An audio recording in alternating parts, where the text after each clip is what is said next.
Aluminum Spork.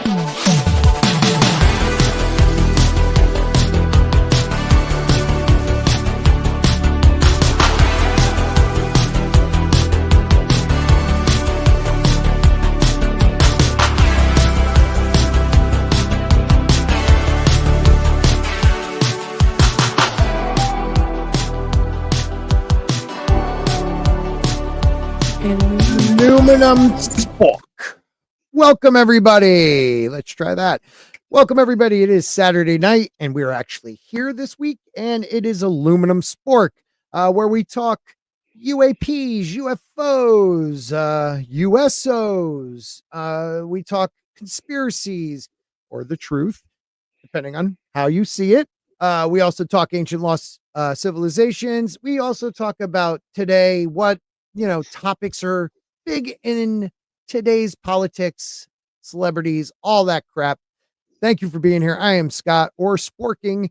Welcome to the channel. And tonight with me, we have Bad Takes Bojan. How are you? I'm doing pretty well. It was a long week, so I'm glad it's a slower weekend. And I hope everybody's having a fantastic fall or almost Yeah, winter, I guess, depending on where you live. right. Oh, that's Bone. I love Bone. For a second, I don't know why, Bone. I confused you there for a second with Parrot Head, because Parrot Head calls me the shill of shills. So there you go. All right. Subhuman 84. Always love when you're here. You know it's I'll read it. Next time you better pay. You know it has been 4,876 days since a Dance of Dragons. Yes, it has. And we're gonna get that book. It was Christmas 2024. All right. And thank you for being here, my friend. It's gonna We feel got it's gonna feel so bad when you open up the first page on that book, and it's gonna start like 10 minutes from the other book, but it's going to feel like like a he's been couple bleeding out decades. forever. Yeah. Yeah. We got a Dega Outlaw out there. We also have Keith. Keith said he would be watching live, so I'm happy to hear that. And if you are here on the YouTube, comment. If you're here on X, I don't know if it shows up on our streaming platform, but comment. I know that Rumble does not. So if you are watching on Rumble, please say hi, like I'm about to say to you, because I will keep checking. Hi. All right. So tonight we're covering something pretty awesome. Oh yeah, I'm sorry. Rumble shows up here. I don't think X does. So we'll have to keep an eye on X.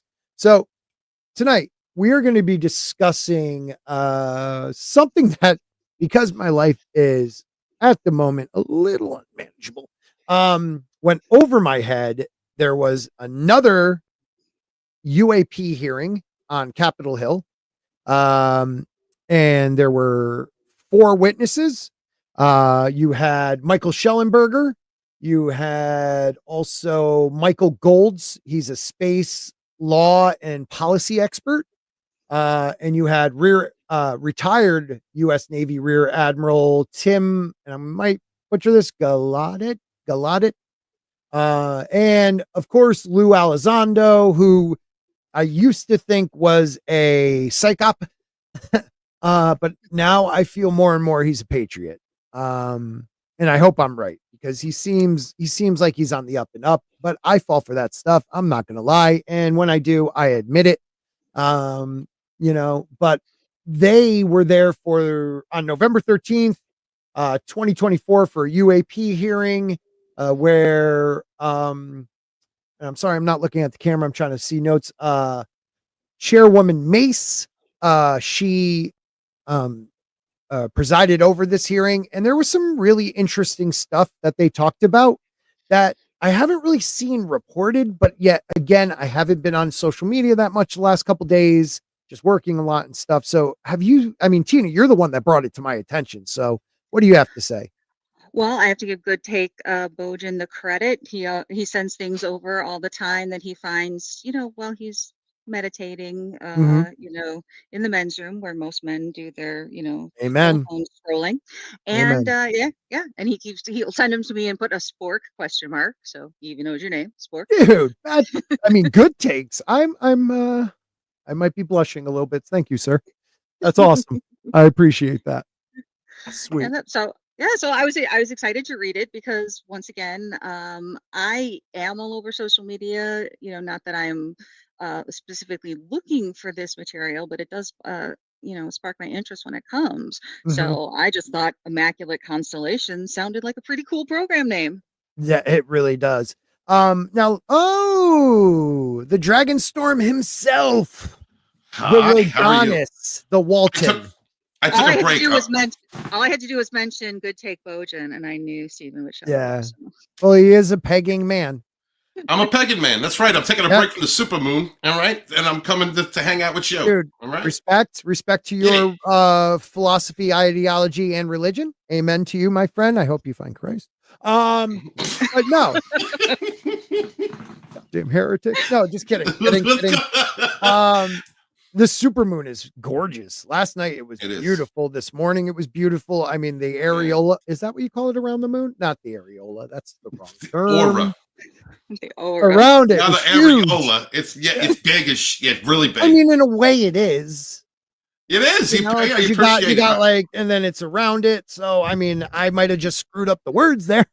Hey, I appreciate it as a pagan man. All right, Yes, let's go. yes, you do. So, Yes, I do. did you see anything about Immaculate Constellation on X or anywhere this week? I unfortunately Mr. did not.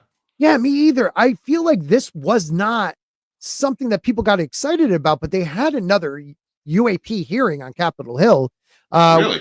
Yeah, man. And I'm pretty shocked that not more people reported on it. So we're going to just listen to Hottie, Miss Mace. Nancy. Yeah. We'll just call her Nancy. And once they put on the glasses and they have like, maybe she even had a gavel, I'm going to have to talk to my wife about this one. All right. Let's take a look at Soul Assassin. And there's Parrot Head. A Parrot Head. I got to show you this because I thought you were here before I confused you. Wait a minute. Simping. Look at that. He'll never show up. Hey, it's a really comfortable hat. He appreciates you. He watches you every week. Oh, I know he does. I mean, who doesn't? That's why I keep losing subscribers. I'm amazing. And people can't handle the truth. No. I'm sorry. Fear. Okay. It's my masculinity, maybe. All right, let's do this. Let's listen to her opening remarks. Let them hit us for a copyright, whatever. I don't make any money on this anymore anyways. So here we go. Oh, gavel. Good morning. This joint hearing of the Subcommittee on Cybersecurity, Information Technology, and Government Innovation and the Subcommittee on National Security, the Border, and Foreign Affairs will come to order. Good morning and welcome, everyone. Without objection, the chair may declare a recess at any time, and I recognize myself for the purpose of making an opening statement right now. Keep an eye on the rise. Good morning and welcome to today's I am. historic hearing, which I'm co-chairing with Mr. Grothman, whose subcommittee held an important hearing on this topic last year. I want to thank my colleagues on the Oversight Committee, including Mr. Burchett, Mr. Burleson, Ms. Luna, Mr. Moskowitz, Mr. Garcia, for their relentless drive to get answers on UAPs. Let me say, I don't know what she's even talking about at the moment, but she's an attractive lady. Oh yeah, definitely. I'm having fantasies. She said bitch ass and Luna, so I'm down. You're done.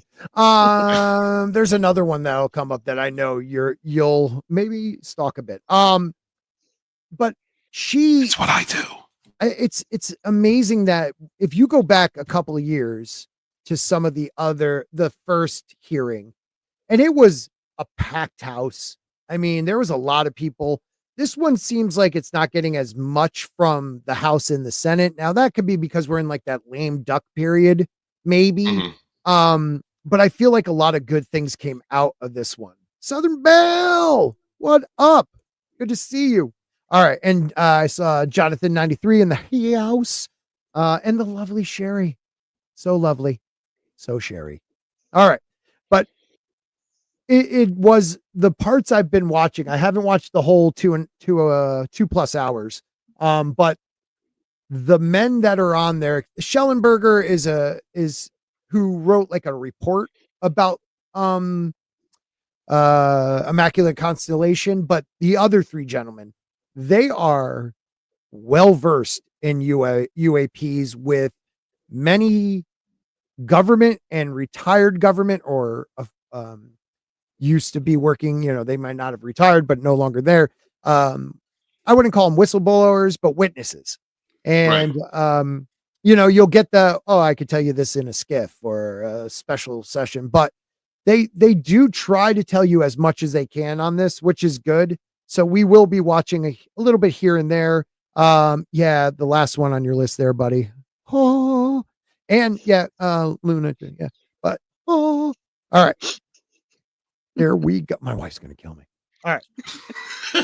She's a jealous woman and I like it. All right. Here we Been go. steadfast in demanding transparency on the sightings reported by military pilots and armed forces.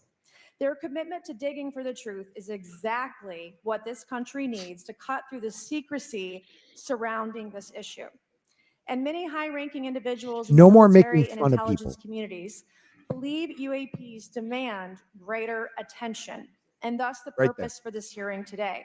Former National Security Advisor H.R. McMaster said on Bill Maher's program that, quote, there are phenomena that have been witnessed by multiple people that are just inexplicable by the science available to us. Right there. Army Colonel. That's the truth. It's almost like you can go back to the first Thor movie. What we call magic, or what you call magic is just, Right. unknown science. And that's really what UFOs through history and paintings from the 1500s, you see a UFO in the background. It's not a chariot. It's, like you see it in Mayan and Aztec maybe, and you see it everywhere. In ancient civilizations, we have been seeing these crafts, Anunnaki, angels, call them what you want, but beings that are godlike to us because of what they can do for millennia. You know what I mean? Yeah, well, nothing says our government bullshits us more than a bunch of people sitting around for over a century discussing why things aren't real when we have an entire ancient history full Right. of these unexplained phenomena. So yeah, just keep telling half truths and gaslighting us, and eventually we'll get around to us figuring it out. And then all of a sudden they'll have epiphanies like, "Oh, we never knew this. Although we weren't hiding anything." Yeah. Like, whatever, yo. And what I find funny, a lot of people want to go after the DOD because you would think the Department of Defense is the one covering a lot of this up. But Schellenberger, in his 12-page report, I believe, to them, explicitly says the executive branch. So we're talking president after president after president, probably going back to Eisenhower at least Eisenhower, and that goes to show you that I understand maybe back then. And then now it's one of these things where these black budget projects get so much money. The president who is in office is too scared to be the one that lets everybody else know what has been happening for decades, because that's a lot of money that goes missing. That's a lot of money that goes missing, but it's also all the cover-ups after cover-ups, people getting paid, people getting threatened, lives being destroyed. Whoever steps up and just, lets go that deluge of information and truth is going to be, there's going to be a lot of scrutiny that comes not at that administration, but also at the government all at once. So my question is, what happens if disclosure is, if they actually own up to what they know and what they've been doing? I think something like this would be an absolute perfect second day of the Trump administration, because people would be less crying over him being sworn in if we just said, all right, this shit that's been hidden from you for years, boom, here's just a drop. Yeah, here's JFK, here's here's Roswell, here's everything. Go ahead. And Tina brings up a wonderful point. I was going to touch on that myself, but that's a great point. Is that what a Trump administration is going to look like? Do you think he's so fed up with having been targeted, defamed, smear campaigned, everything that he's had to go through, attempts on his life, literally, that he's just going to say, okay, well, we're going to just open the floodgates and let the people know what they deserve? Yeah, well, I'm hoping so. I believe, and Tina, I don't know if you do, so I'll ask you. We go back. I think Trump dropped the ball last time with JFK, definitely, and the alien question. He played around with the alien question a lot. Like, if you knew You know, like uh, if you knew what I found out, you wouldn't want to know type stuff, which I doubt. Right. Obama also before was talking about it. Bill Clinton literally told us before his first term that he was going to find out and let the people know, and he got silenced quick. Mhm. That So along with China's will never receive first nation status. He has one 10-minute meeting with Bush after he's sworn in. Guess what? China has now received our most favored right nation status. Mhm. now, let me ask this too. Has anybody seen any of the footage? Because I don't think I have. And you just made me think of it saying China. Because didn't China do a flyby of the dark side of the moon and take a lot of photos, or it was like an unmanned Hmm. mission? I Mhm. don't remember seeing those photos. And with our country, NASA will put some up and some disappear. But there is definitely, you'll see structures on the surface of the moon.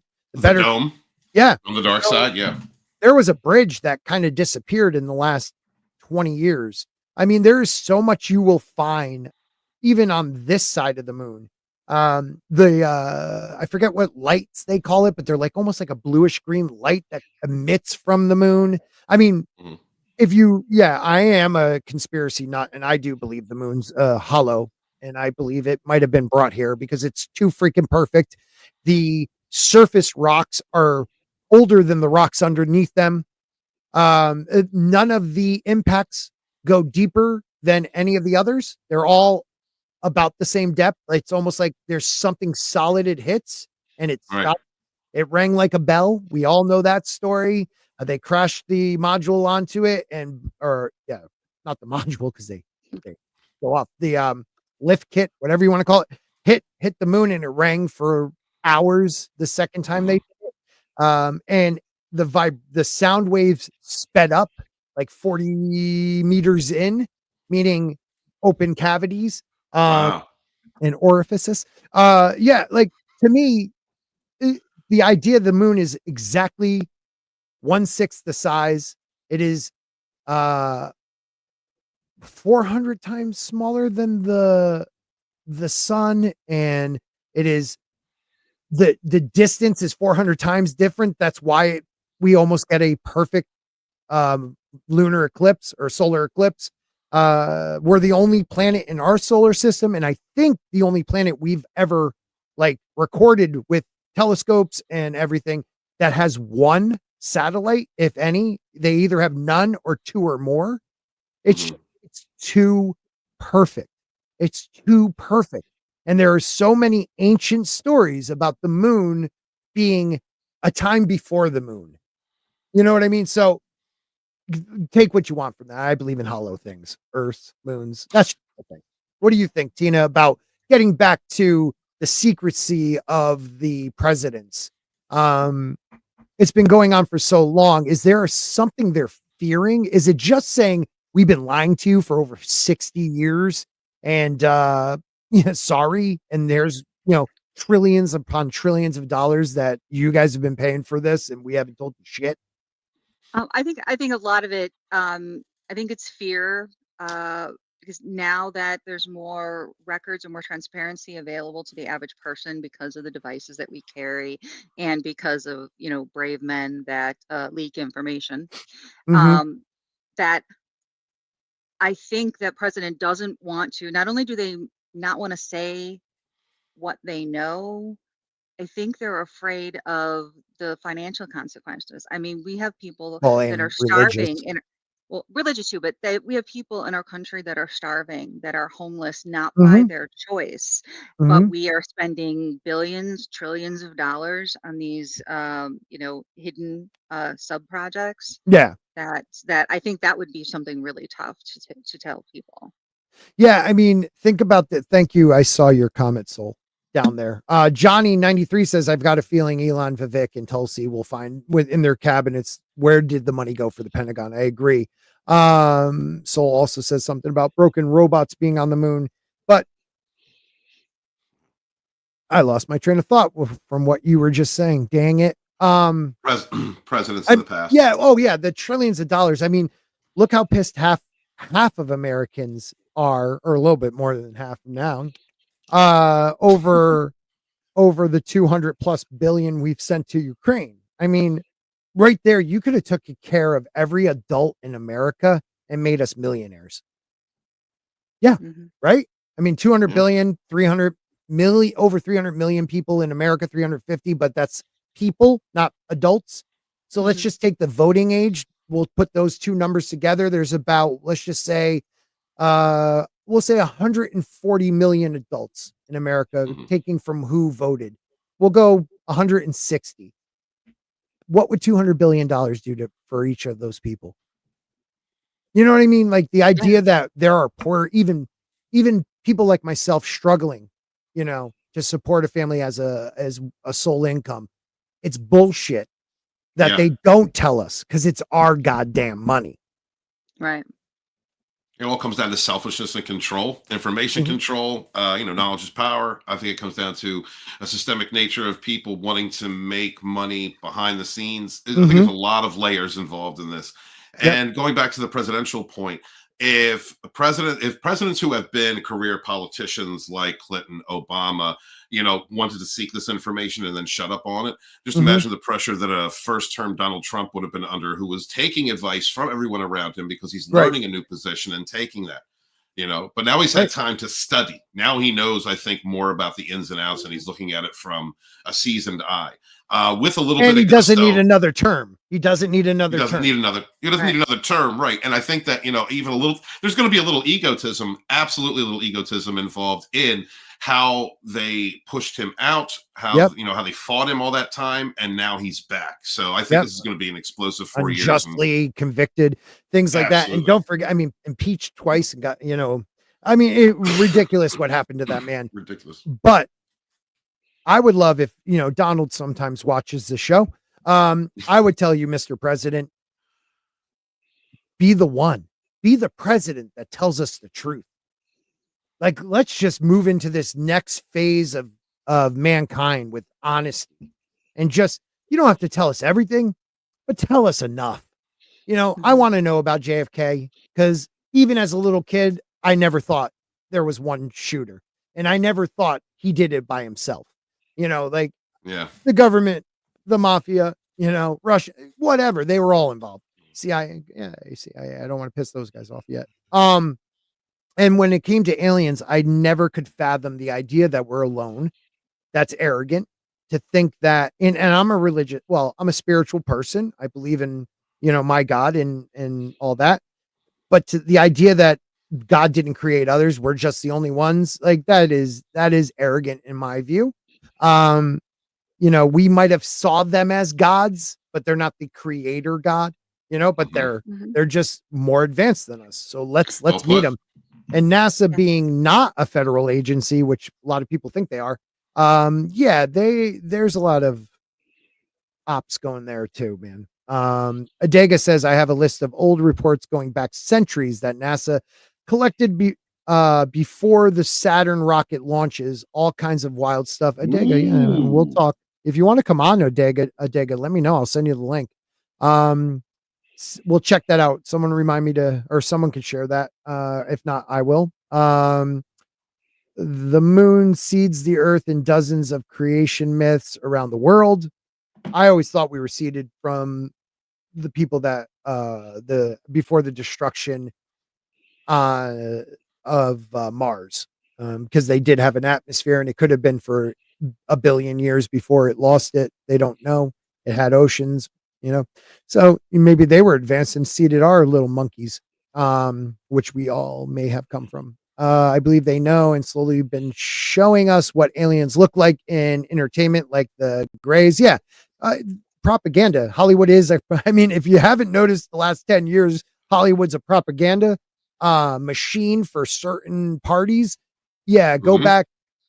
We got all those alien movies in the 80s. Armageddon and the other Impact movies freaked the shit out of me because I thought a comet or like an asteroid was coming in the next, decade or two because they were prepping us way too much with Impact type movies. Mhm. But yeah, they do. Southern Belt says, what about Tucker's reaction to those things? Tucker is a believer and he says he knows like 100% that we have been visited and we are not alone. and Tucker watches the channel. Of course, Tucker watches this channel. And I'm just gonna say, Tucker, send me some of those nicotine pouch things you're gonna be banking because they sound good. Small Time Republic is in the house. Rumsfeld had to pick 91001 to tell us they lost track of 2.3 trillion in transitions. And they just, I mean, look what the Rumsfeld and his cronies, all those guys during the Bush era got away with. Weapons of mass destruction. None of them went to jail. Yeah. Someone send him a link. And Michael, my chocolate friend, he sends me chocolate occasionally from New Zealand. I love this guy. Michael Wolf, one of my OG members. Thank you for being around. You are a good human being, my friend. Let's get back to our lady here and just see what else she wants to say to us. Colonel Carl Nell, a member of the federal government UAP task force, said at a conference this past May that non-human intelligence exists. Non-human intelligence has been interacting with humanity.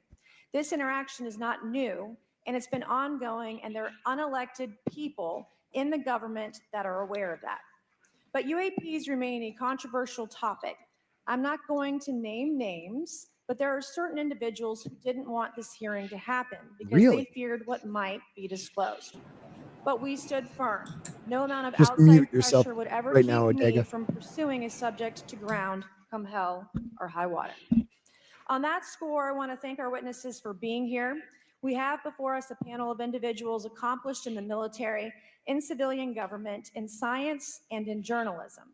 Some of the testimony you will hear them deliver today does not reflect well on influential individuals agencies within the U.S. federal government and perhaps some of our contractors. It's never easy to present such information publicly. So I appreciate our witnesses voluntarily agreeing to being here today. This hearing is intended to help Congress and the American people to learn the extent of the programs and activities our government has engaged in with respect to UAPs and what knowledge it has yielded. This includes, of course, any knowledge of extraterrestrial life or technology of non-human origin. If government-funded research on UAPs has not yielded any useful knowledge, we also need to know those facts. Taxpayers deserve to know how much has it been invested, how much has been spent. That's it. They shouldn't be kept. That's it. We'll stop her right there. Thank you for being a lovely human being, my lady. I love Small Time, and feel free now, Adega, throw on that mic. Congresswoman Naughty Librarian. Adega, how you doing, man? Thank you for coming. You look handsome. I'm doing all right. The stuff I've got. Let me see, Walton. Okay. It was. Oh, geez. Let me take a look and see. It was years ago. This was 17, the end of 2017, and they were freely accessible for a while, but people figured out what they were, and NASA shut it down, so you can't get them anymore. But it was taken from their books. Yeah. So these are images of their books, and let me find. Fine. Don't worry about that. Let me know about what you think of. Oh, go ahead, Walton, first. Well, while he's looking for that, give him a moment for that. When she mentioned at the beginning that there are people that do not want that conversation being told or being talked about, that's interesting. Have we gotten brazen to the point? Are some people getting so brazen that they're now mentioning that, like going against the grain of what systemically has been covered up and silence of the culture of silence? So that's an interesting take. She does look like a very hot naughty librarian. Right? Yeah. We'll wait for the next one I'm about to show you. And as a woman, I am not offended by any of these comments. So if you are, we don't care. I just said that. I said, if you are, we don't care. Good faces in the background. What was her name again? All right. We're going to play this game tonight, Tina. We're in one of them special skiffs, and I'm not giving you the answers you want, so you got to get forceful. Anyways, so Schellenberger. All right, I'm going to give you a little bit on each of these guys who is there. And this is coming from a great X account. His name is UAP Files -Jimmy. He has a great YouTube channel. I think I'm going to reach out to him, see if he would like to do something. Seems like an interesting guy, really into this stuff. He has a podcast and stuff. But first, you have Lou Elizondo, former DoD special agent. Now, when Lou came out and was honest, he was with like that Blink 182 DeLong kid with that Academy of the Stars, I believe it was, and it just made me it felt like it was some type of psych op where they were just gonna, drag us all to make us all believe it was something, like what they did to many people before, destroying people's lives. But more and more that I listen to him, and the more and more he's been digging in and being like, no, this is a real deal. I'm starting to gain some respect, but I could fall for that. Anybody can. So Lou Elizondo, he's one of the more recognizable figures as a former head of the Pentagon's Advanced Aerospace Threat Identification Program, ATIP. He played a pivotal role in bringing public attention to the government's entire interest in UAPs, which used to stand for unidentified aerial phenomenons. Now they are unidentified. What's the A shit? It's now no longer aerial. No, it's no longer aerial. Really? Yeah, they took the aerial out because some of them go through water. Anomalous. Okay, thank you. Elizondo's background spans decades of work in national security, counterintelligence, and special operations.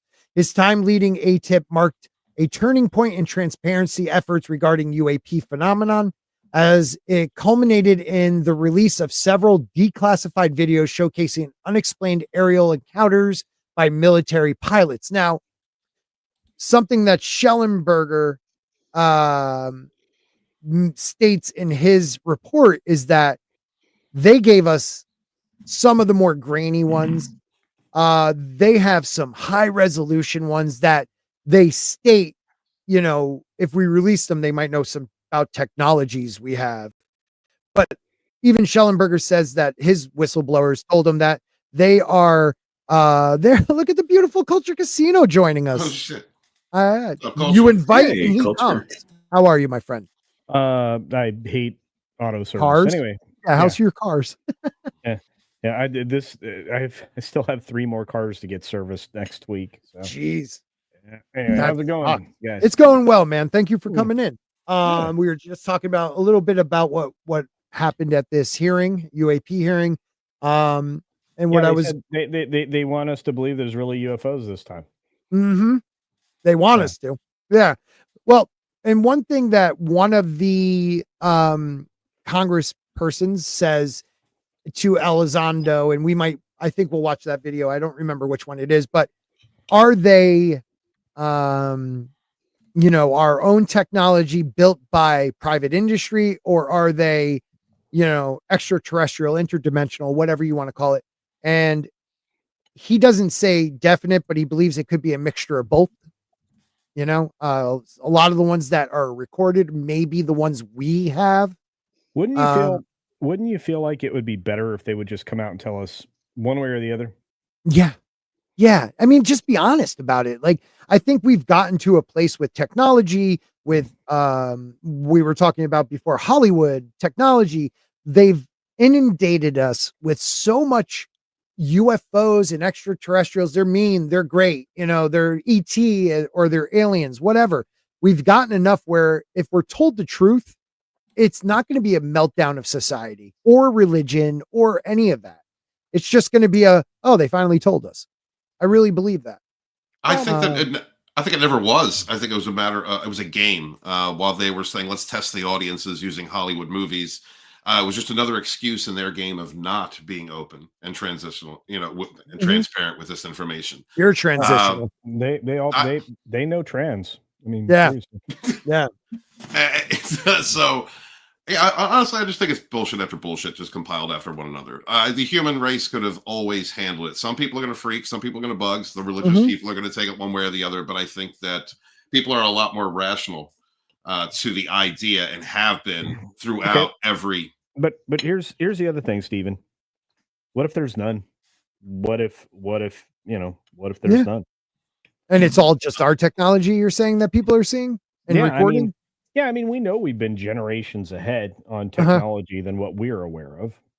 So, Well, I mean, I'm coming from the premise of looking at ancient civilizations and their own documentations, the things that they have said. Like, if it's all imagination, then the human race has one hell of an imagination over how many thousands of years. Inconsistent too. And consistent. So now you pointed out something that I agree with. Incredibly consistent. This is where Gary and I would get into an argument if we ever sat down and talked about it. I'm more likely to believe in ancient civilizations from here on Earth having advanced technology that we lost because of a conflagration, right? Of whatever form it came. You can try to like survive, reseed the planet again after, the next conflagration. Yep. But, you got to tell people what's going to happen. And look, if you have an advanced civilization, like I would say we are starting to have one, we could survive one of those conflagrations. We could survive the planets to, decide to, reverse itself for fun, Yeah, and then magnetics flipping and we could certainly do that. But you look at the sci-fi of it all, and I'm like, well, why are we not excavating all these sites that we know exist? We don't need to preserve them for future generations. You dumb. Gobekli Tempe, you're talking about where they said they're putting it off for 150 years. Oh, you and I talked about that. Yeah. Already. Oh, that's right. That's right. It's unbelievable. And yet they plant trees on top of it so it can destroy it. Yes. Well, actually, they planted olive trees. Olive trees. It couldn't be excavated. But guess what? It's really easy to change governments' minds. It's called money. So if you really wanted something to get done. So one thing I've noticed in the past 20 years is the separation of lost ancient civilization and aliens and UFOs coming to Earth. And that's why to me, Scott, where you're going, that's why to me, sorry, I'm being a giant asshole just come in here and start talking. No, please. Just make sure you tweet out you're here. Maybe some of your people will follow us big time. Oh, okay. I can love you, buddy. He's scrounging. I'm trying to eat, but I'm good. I'm going to tell you. Steak? Actually, yeah. It always is a steak. Your wife is on point. Good man. Right. Dude, she covered it in gravy and mushrooms. Shit. Yeah. I love her. Yeah. The boss is a lovely woman, everyone. She's incredible. So anyway, but I think the reason they're mixing the two together in a lot of the television programs we see and everything else is because I think you gotta let everybody know, okay, it's not really aliens. There were ancient civilizations. There were people that were more advanced. We're fucking idiots. We lost all our shit. Yep. The ones that didn't, they left the planet, which we are going to try to do, which is why Elon's like, okay, we might be a couple generations behind, in terms of, cosmically. Let's try to do it again so that we don't end up with the human race stepping back.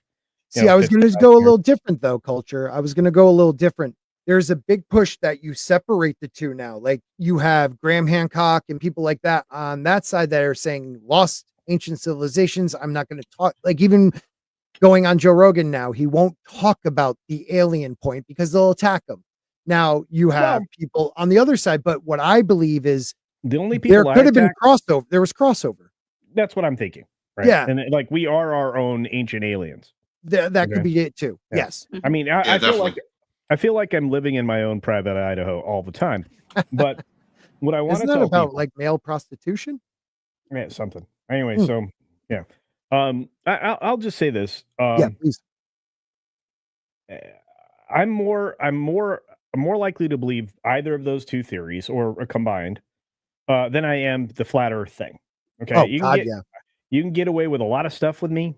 Flat Earth, I'm like, you are mentally deficient. I love you. You're not even giving it a thought, Culture. You really don't know flat Earth, huh? That's out of the possibility. Well, I gave it a thought. You wouldn't have the Coriolis effect.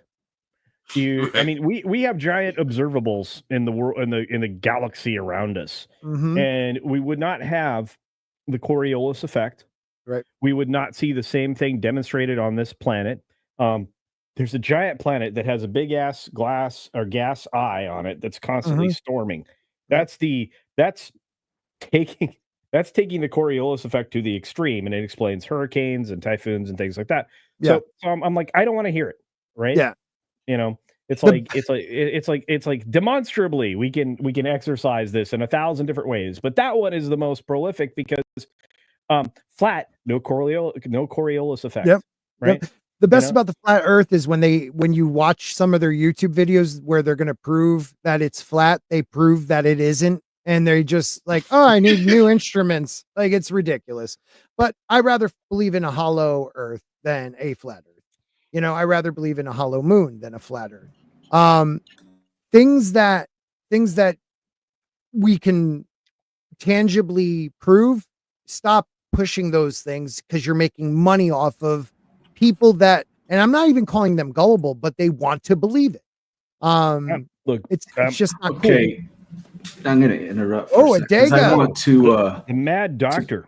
I want to settle this once and for all about ancient civilizations and having higher technology, because you're going to see something in my hand right now. Sorry about the camera. Oh, please. This is something I found. Let me see if I can get it to focus on the camera. You guys see what's on Here, that let me rock? blow you up. Hold up.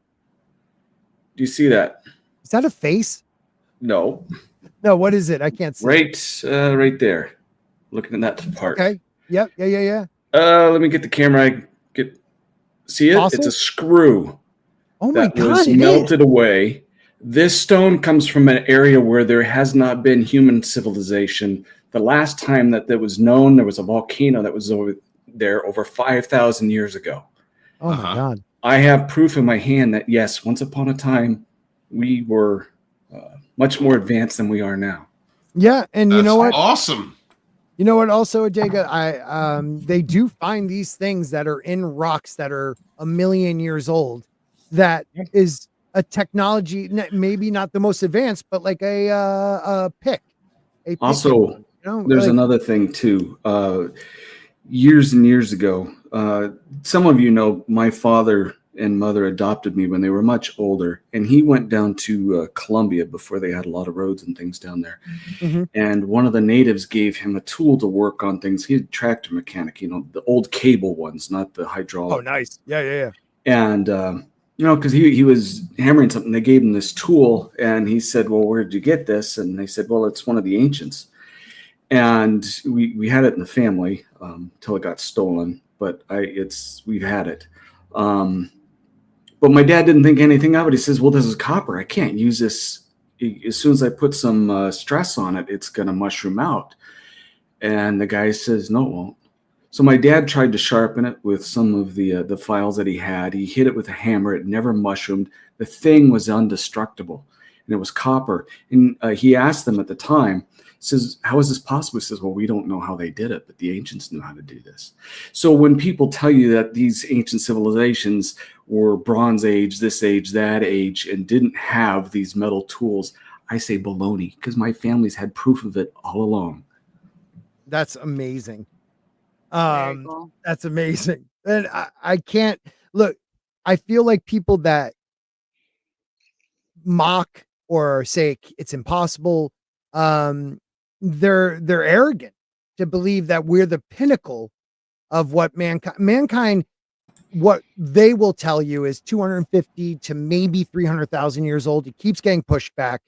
If you watched Graham Hancock's second season of Ancient Apocalypse, you saw the white sands, and is that New Mexico culture, right? New Mexico, I believe, where there's our footprints with ancient megafauna that had that passed away or died in the last ice age, younger dryas. The giant sloths. Yes, giant sloths, things like that, armadillo.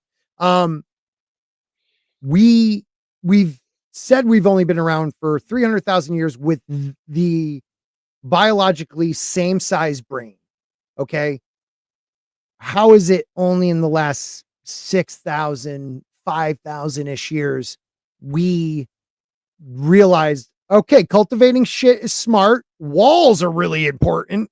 Civilization. No, people We have something innate in our DNA that tells us come together for protection, for civilization to emerge. Like we want to be in a group to protect each other. And from that, civilization always grows. Please, Okay. culture.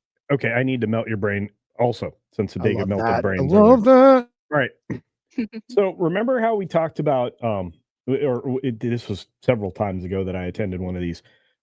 We talked about generational memory. The genetic memory. It actually exists. There was a scientist that did studies that basically took DNA Mhm. and encoded a message in it and was able to translate that message and get the entire thing back. It took an entire book, did the same thing with it, so on and so forth. So memories, What? to some extent, can be written in DNA. So Yeah, Absolutely. you probably want to look it up. So like the bullshit that they were telling us in the Assassin's Creed game with Animus, right? Not so mhm. much bullshit. Right. So like sometimes you have an instinct. You have like sometimes deja vu crosses your path. Sometimes Mhm. there's these things. It could be that type of relational memory, not necessarily the one that we use with our hippocampus, which stores things like that associate smells with memories and things like that, but experiences, Mhm. right? And so you could be having a generational memory and not know it, and invent something that was here before. So Mhm. there's Oh, there so this entire conversation is like, could your soul be transferred? Could there be your memory handed down generationally Right. as well? And I'm Right. I'm starting to believe that we just lack the tools to extract said memory, Yes. I or mean, we haven't let me unlocked our ability to do so. It's just happenstance and one situational when it one happens. thing that's proof of that culture is the fear of the dark. You don't have to be told to be scared of the dark. You just feel there's something out there. I'll That's tell you what. DNA. That's in our DNA telling That's us well, that yeah, it's stay an close to instinct. the campfire, you know? Yeah, yeah. We don't also have to be told stay away from Lizzo. Right. Everybody knows that. Yeah. Right. Yeah, right. could could could it- could this thinking explain why these toddlers know how they supposedly died in a previous life? Oh, right. Mhm. I Those mean kind of stories. I mean, that would make sense if they were I mean, it reliving right. another life through a soul being, Yeah. transferred. Yeah, Yeah, and I and, think and Marby Dog's another one that's kind of on it. Could yeah, be what's called collective consciousness. It's had many names, but the fact that we know that Akashic you records, right? yeah, well, we know that we know you can encode DNA with these things, right? So you think about how much information. I mean, you're talking petabytes of information that could be Mhm. stored in DNA. Absolutely. And it's like, okay, well, I'm gonna put the entire Encyclopedia Britannica on this one strand of DNA Right. Right. and have room left over. So Yeah.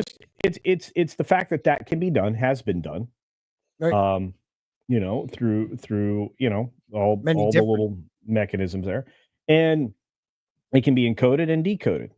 I'm telling you right now, DNA is the ultimate in encoding technology. right. So, And and what more perfect than humanity to create its own blueprint for survival, and for replication, because there's only two things you can do, right? You either have to be immortal or you have to replicate. Those are the two ways you survive in the universe. Right. Um, mhm.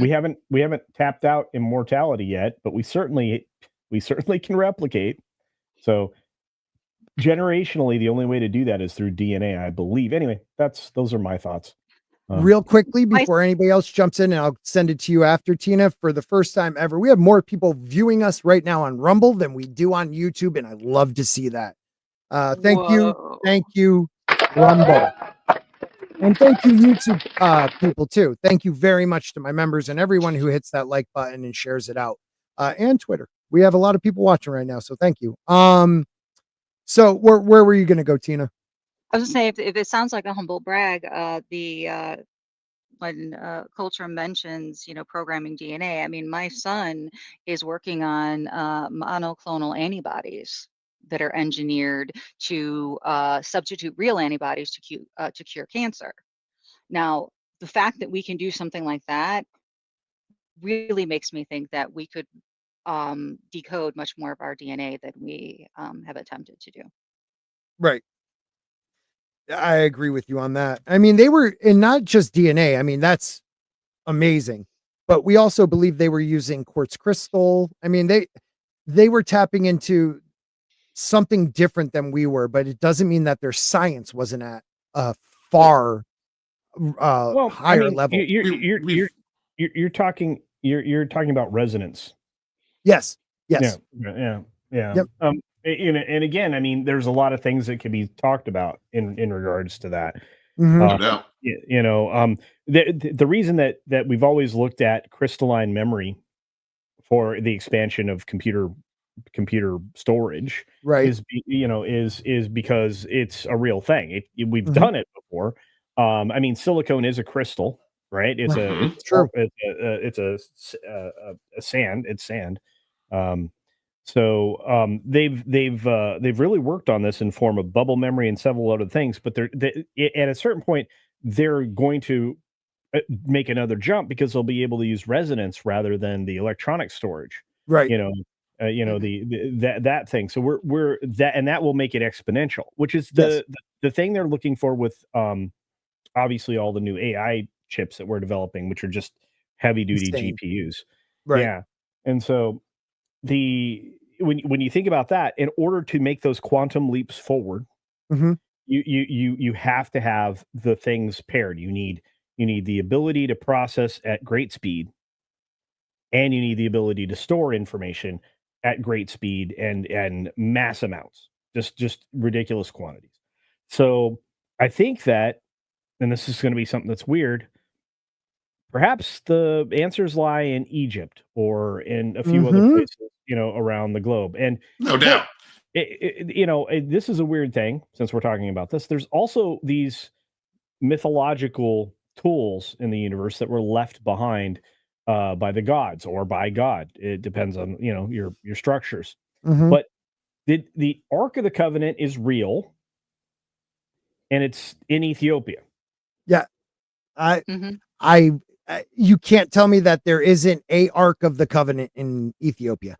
I mean, the men who are protecting it, when you get chosen as one of the protectors of that Ark, many of them try to run, because usually your guardianship, however you want to say it, of the Ark lasts 6 months to a year because you die of what looks like radiation poisoning. It's insane what's going on in Ethiopia, that it is there. I have a feeling too, but you were going to say something, Lodanos. Well, I was going to go more along the idea of what the culture was talking about the idea of using crystals in order to store information, crystal skulls. I think that going along the line of thinking is what you were saying. The technological track that we're on right now, which is built on explosions, probably was not the technological track that former human civilizations went through. So that may be why it's been so hard to identify some ancient relics or what they were used for. But also I have the idea that some of those relics have been acquired by our governments and tried to reverse engineer those things. And maybe we are finally coming to a point where they understand them.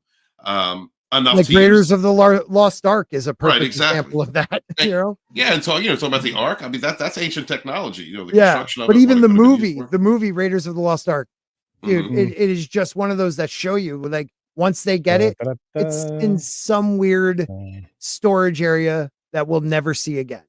Dig it. One of the components that I think, real quick, culture, one of the components I think that is left out of a lot of these conversations, which are really good, cultures bringing up great points, is spirit energy, our connection to spirit, to natural energies, vibration. All of those things I think are also components involved in things like genetic memory and the rise of natural technology, what we would call natural technologies from former civilizations. Oh, you can really get me going on that, coming from the healthcare aspect. With the accreditation record, and some of you have heard me talk about how we're actually not necessarily spiritual in some frame. It's called spiritual. Other ones, it's called, tapped in with the Acacian records, where we're all actually connected, and where one person thinks everyone else is influenced by it, whether you recognize it or not. And they've actually done studies over thousands of miles where people can recognize what somebody else is doing and react physically to that without ever seeing the other person. It's a scientific fact. Well, what Adega, I mean, look at just why is it that in Italy and in America at the same time, someone was working on the radio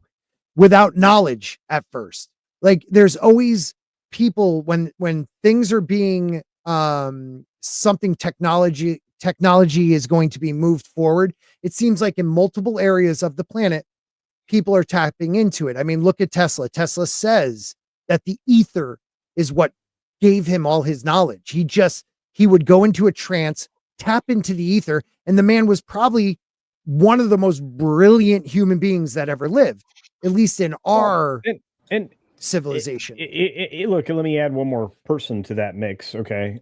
Very simply. There's this guy named Nikola Tesla. Yeah. He understood energy. He understood how to transmit energy, understood how to store energy. He used crystals.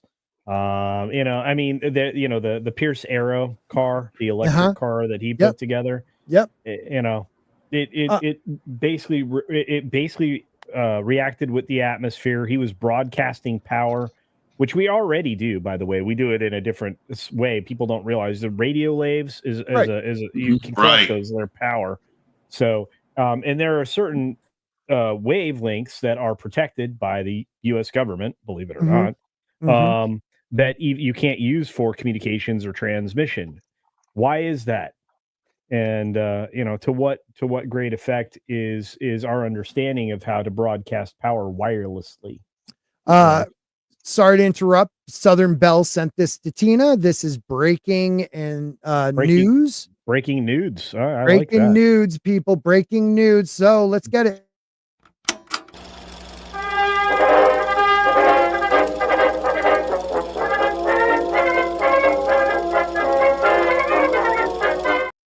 All right.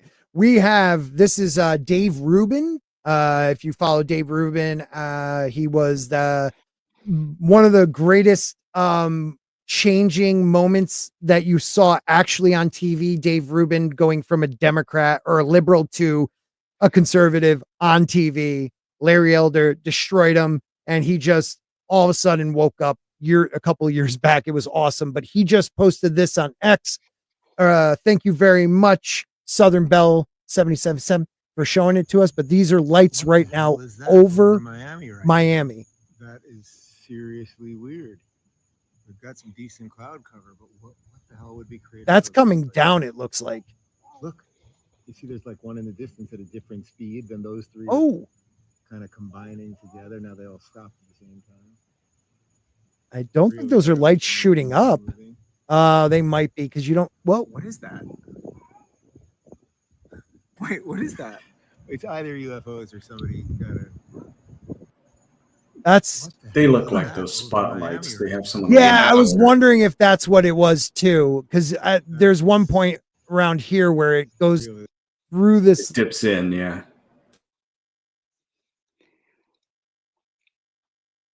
And I don't think I see anything. Yeah, no, I don't know. That's a tough one. It's hard to see, but tell. Weird the way they blink on and off though, because you would usually those are on. Right? Exactly. The lights coming up. And when it across that empty space. When they're coming up. Yeah. Well, that's it right here, though. That's it right here. You would, if it was in space, you would still see it. But at that shadow spot where there's no clouds and it dips away, that's ground light hitting it. But it is. I see because I'm seeing it quite large. There is light right here where the open spot is. It's interesting.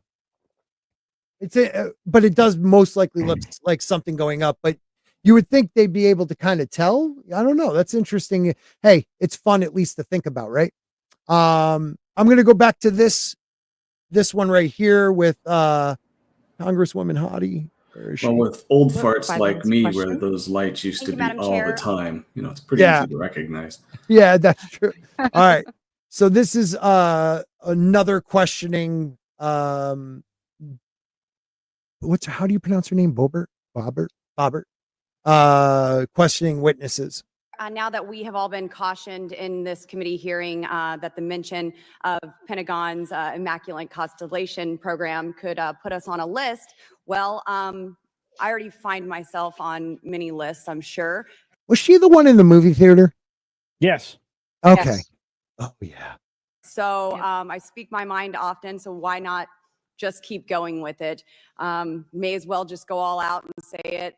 The earth is flat, birds are government drones, and we've never set foot on the moon, and Joe Biden received 81 million votes in the 2020 election. Oh, Let's see how many lists we could get on here today.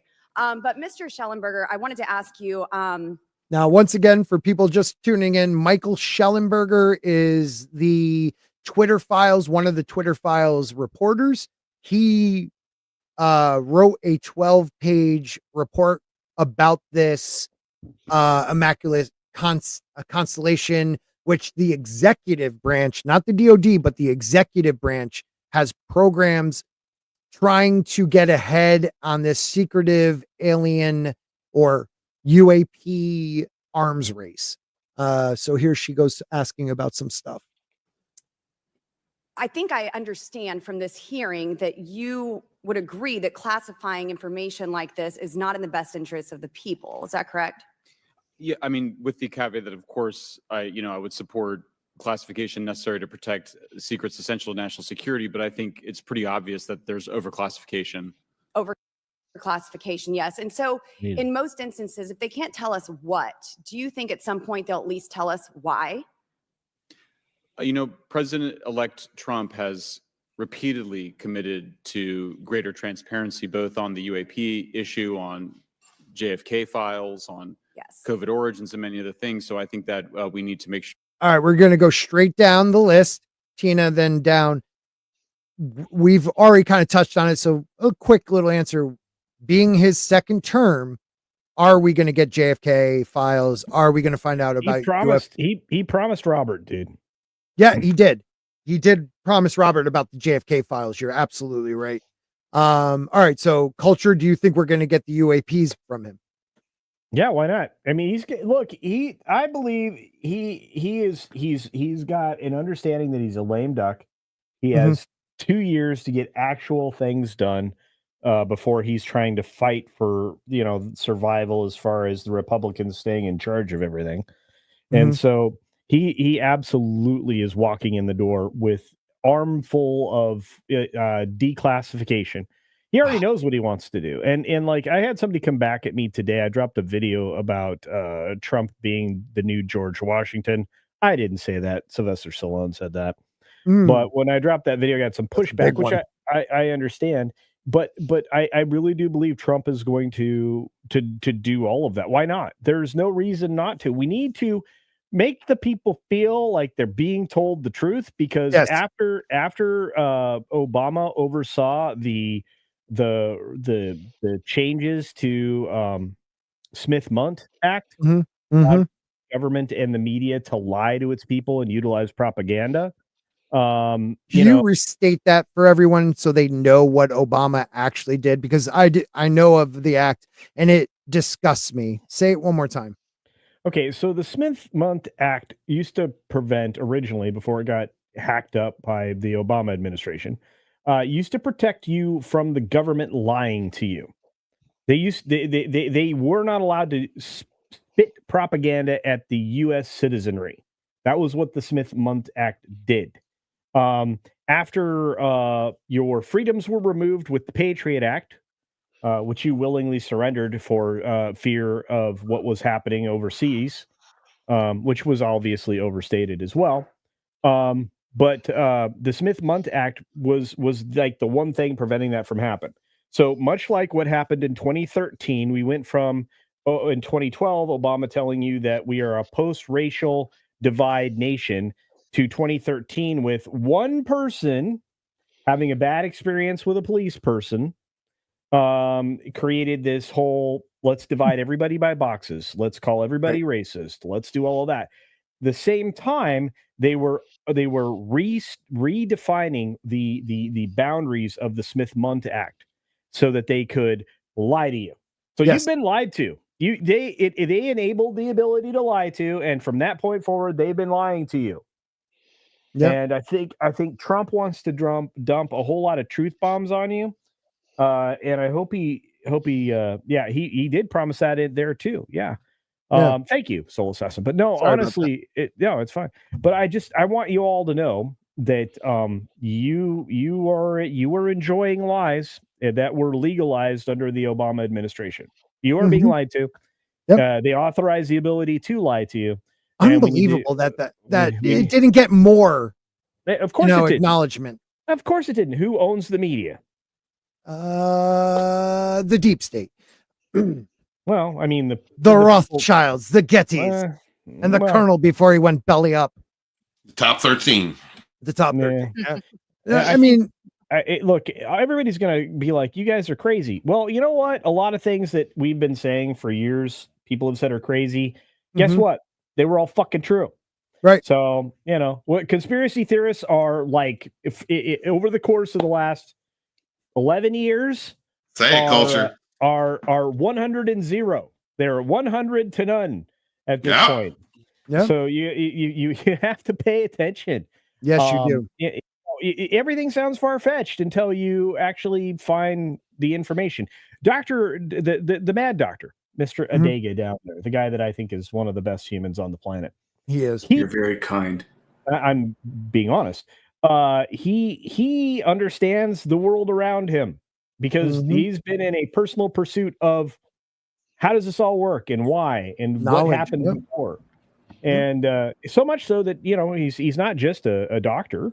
He's also a writer, and he's well respected in a lot of areas. So I wish I could stick around.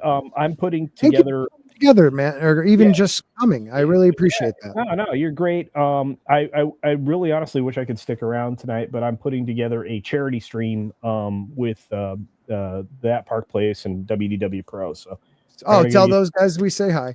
You betcha. You know what? We got to get you on one of those shows. You just have to be awake or not working. Yeah, shoot me when it is, and I'll let you know if I can or can't. But I would love to. Yeah, I would love to see you. And I intend to be in Florida coming up here in a couple of months, January, I think. Yeah. So just be aware I'm going to be headed there. And can you tell those guys to come back to the Northeast so I can just drive my little car? Actually, we're having a conversation about the Boston area, to be fair. Yeah, we did it. They did it that one time. We had a ball. Well, there was a handful of us. Boston. We're thinking about it in a bigger way. Okay. But yeah. Well, let me know. Give the Midwest some love, though. How about this? I'm moving to Tennessee in the next 18 months. Are you really?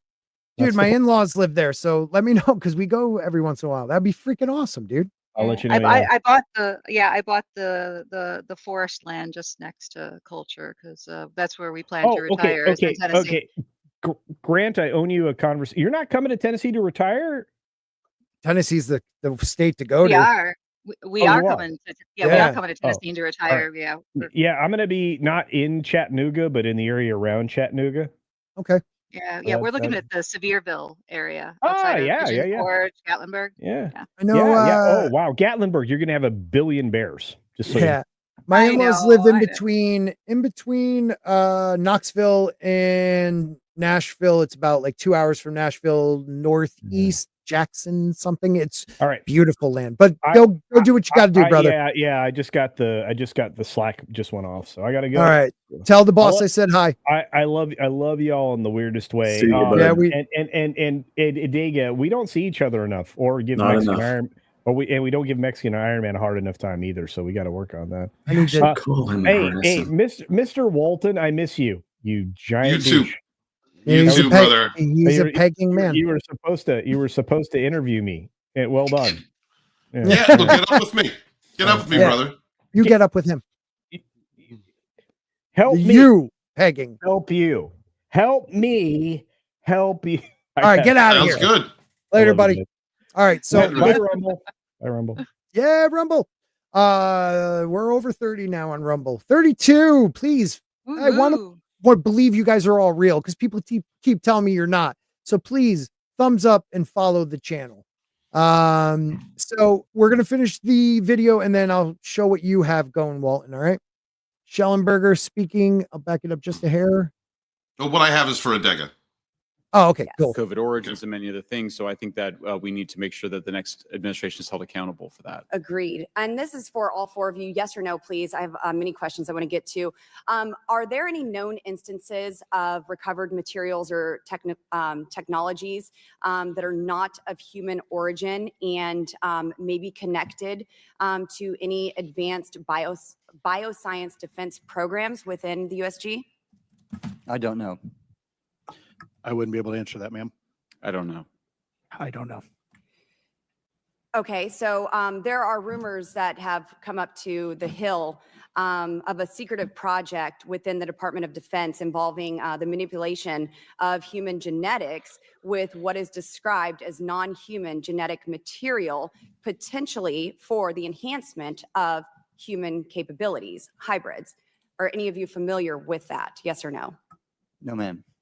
I am not, ma'am. I'm not. No, ma'am. Okay, I would like to know with Immaculate Constellation, how does this relate to UAP activities, Mr. Schellenberg, in oceanic environments? Are there any instances where the Navy or other maritime forces have encountered UAPs that could not be explained by known technology or natural phenomena? Yeah, the Immaculate Constellation covers both terrestrial and oceanic, and there's actually a number of cases described in the report that occur in the ocean. And do you believe that there is a concerted effort by the Pentagon to keep Congress out of the loop regarding these UAP activities, specifically in our waters? Yes. I think it's about 5% of our ocean that's actually been studied in detail by man, and we've studied more of space than we had of our own oceans. And so, are there any accounts of UAPs emerging from or submerging into our water, which could indicate a base or presence beneath the ocean's surface? I don't know about a base, but as I mentioned, I had a different source entirely describe this pretty extraordinary footage that exists of orbs, of an orb coming out of the ocean and being met by another orb. Some would say that there's multiple hotspots where we see frequent activity. So in your investigations, have you come across any data or visual evidence like sonar readings or underwater footage of these UAPs? I have not beyond what's in the report. You've written about UAPs not only in the air, but in underwater. Are there any specifics on what you've learned about the UAP activity in our oceans? Particularly, have you spoken with sources who have provided any evidence or eyewitness accounts of these UAPs interacting with our naval forces or being detected by our underwater surveillance systems? Nothing beyond what's in the report, and then the specific case that I mentioned with the orb. So this report says it all. There's no other information that we are aware of regarding the activity. I don't know if what I just put in the chat for everyone to see, this right here is his report, but it has his testimony and a bunch of other stuff.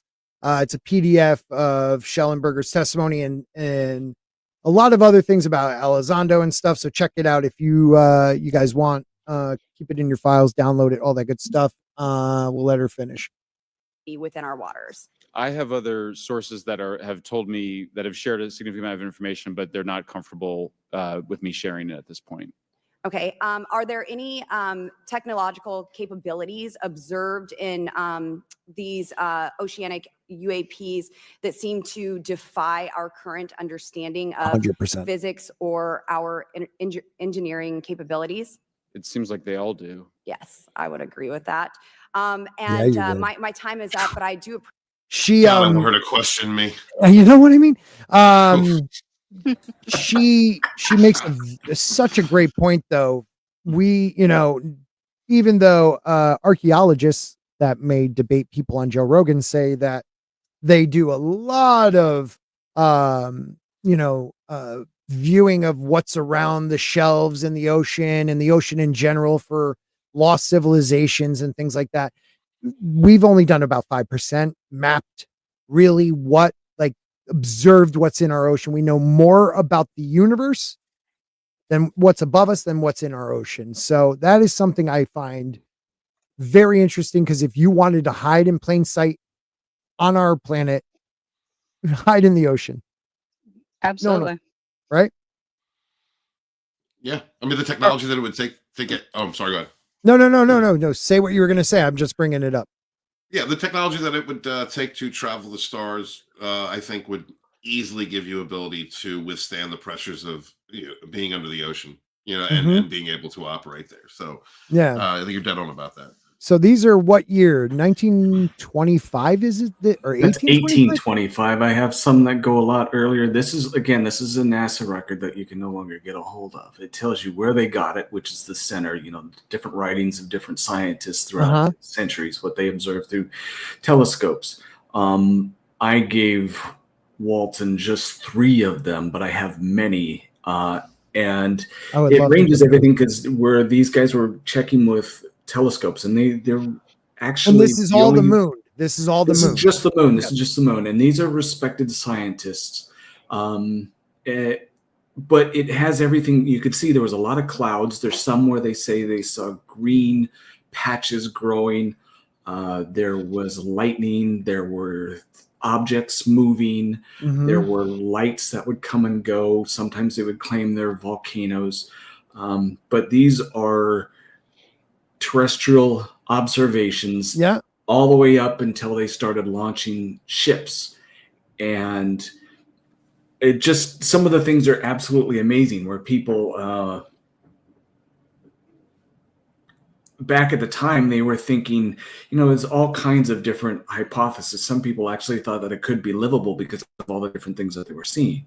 Nowadays, some of these things can still be seen. You find the right people at the right time. They'll catch like little flashes of light or lightning. But yeah, these go way back. And again, these are all reputable people that put their reputations on the line. They come from different colleges, different journals. But also back then, it wasn't as much of a stigma to say, I am observing something, because you're a scientist. You are observing what is happening on the moon. Nowadays, these things get, either people won't report them because they're embarrassed of stigma, or they will be suppressed and ridiculed and destroyed by their colleagues. I mean, there's a concerted effort to silence these things. It all started about the same time, shortly after these reports started coming out. Back in the we can go into the giants, the ancient artifacts and things that they were digging up at the Americas and various different places. How they mysteriously are gone, and then they claim that they never did exist, even though you can find the newspaper reports, you could find the ancient photos that they had, for 120 years ago when they first had the cameras, and they're showing sites, showing bones, showing different things then for some reason, the Smithsonian and it seems almost consorted across different countries, where they just started making it all disappear for one reason or another. Look at the gentleman who they call it the Boneyard in Alaska. He bought a piece of property that has just insanely amount of bones in the earth, and to the point where it was already known before he bought it. And he was on Joe Rogan. I forget his name, but he wanted his property back from the Smithsonian that was sent before he owned the place, because he considers it his. And they said it must have been disposed of. It was lost. They found it in the East River. Mammoth bones, all these different dead megafauna just in the East River. They dumped it. The Smithsonian dumped it in the river. I remember the dumping. I just didn't remember what it was that they dumped.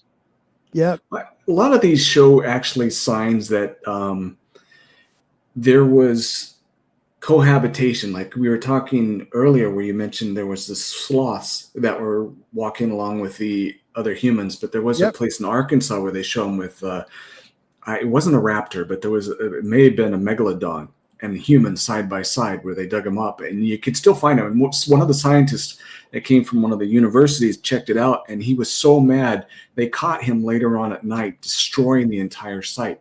The thing is, he didn't. He thought it ended at a certain mound of dirt. Well, they dug up that mound of dirt, and those footprints side by side with the dinosaur continued on.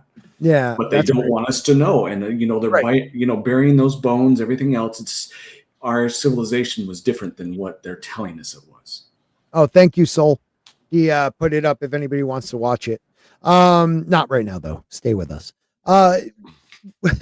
We have about 80 people watching on the different platforms. Thank you for being here tonight, everybody. You all rock. So Tina put a link in there, and there's John Reeves' the Boneyard interview with Joe Rogan clip in the private chat. That's it.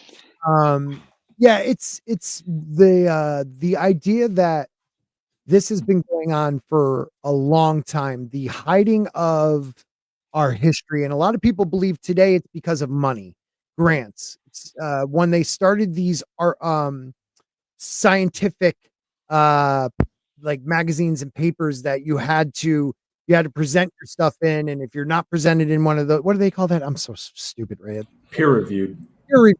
That started what, 60 years ago, and it's kind of a joke in a way because you if they don't like you, you're not getting reviewed. They'll take your article out. They'll retract it if they get too much pressure. Every great advance has been attacked by their own colleagues, not because it's a hypothesis, because it is going against the grain.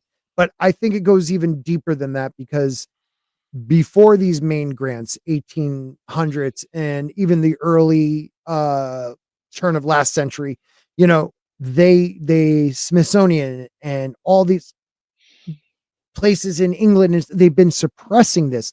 The burning of the library at Alexandria, that wasn't a mistake. That was a considerate idea. If you destroy the history, you can make the history. I mean, look at communist countries. Within a generation, kids believe whatever they're told. So it's important if you believe in what you believe. If you believe the moon is hollow, if you believe aliens are out there, if you believe in lost ancient technologies, if you believe in God, you must teach your next generation, your children, and so they can teach their children, because out there's a considerate effort to lie to us. And we're hoping that will change. Thank you for sharing that, man. That was cool. Well, like I said, I got pages and pages, all kinds of different descriptions. Just one more thing, and yeah, no, this every many more things. Many more things. Well, since I don't get onto your show very much, I kind of want to express, my distrust for the powers that be started pretty early. And you guys can believe me, or you may not, but there's proof if you want to.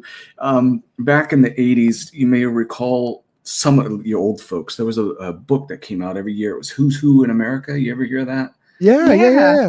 Okay. One day, I believe, if my memory serves me correct, I was 14, and I got a phone call. The guy didn't tell me who he was. He says, "Yeah, we're going to be sending you something. Hope you appreciate it." Like, okay. Didn't think anything of it. A couple days later, I got this Who's Who in America, and I was in it. And they had a portrait or a picture of me, an actual picture of me, and that I had never sat for. What? And I was in Who's America as 14 years old, and there's my picture in the book. The guy called me up 2 days later, and he said, "How do you like the book?" And I said, and I was freaked out because, it was my picture. They got all my information, all of this. They knew what I was doing at school, everything. Wow. And I go, "What's it for?" And he says, "Well, if you want to work with us, we'll be able to set you up with the best schools. We'll be able to put you in some of the highest paying positions. You'll never have to want for anything. You just need to come and, we'll take care of you and make sure we use you for some of our greater projects. You'll really be helping out." That gave me the heebie-jeebies, and I says, "No, thank you." And I hung up the phone. But at that point, I realized, one, there are people doing things that they're not telling other people about. Two, We have technology far beyond what they've been telling us about. We were working with Xerox machines. Dot matrix barely came into existence at this time, and yet there was an exact computer-generated image of me that no one could tell that it wasn't a real picture, sitting in a book in the early 80s. And at that point, I realized there are bigger hidden things that we don't know about. And I learned to distrust a lot of things and use my own brain to try and figure out stuff. And again, when you're talking about the history of the moon, the different things, it all fits in. I don't trust what they're trying to push us because I know they lie. Oh man, it's insane, isn't it?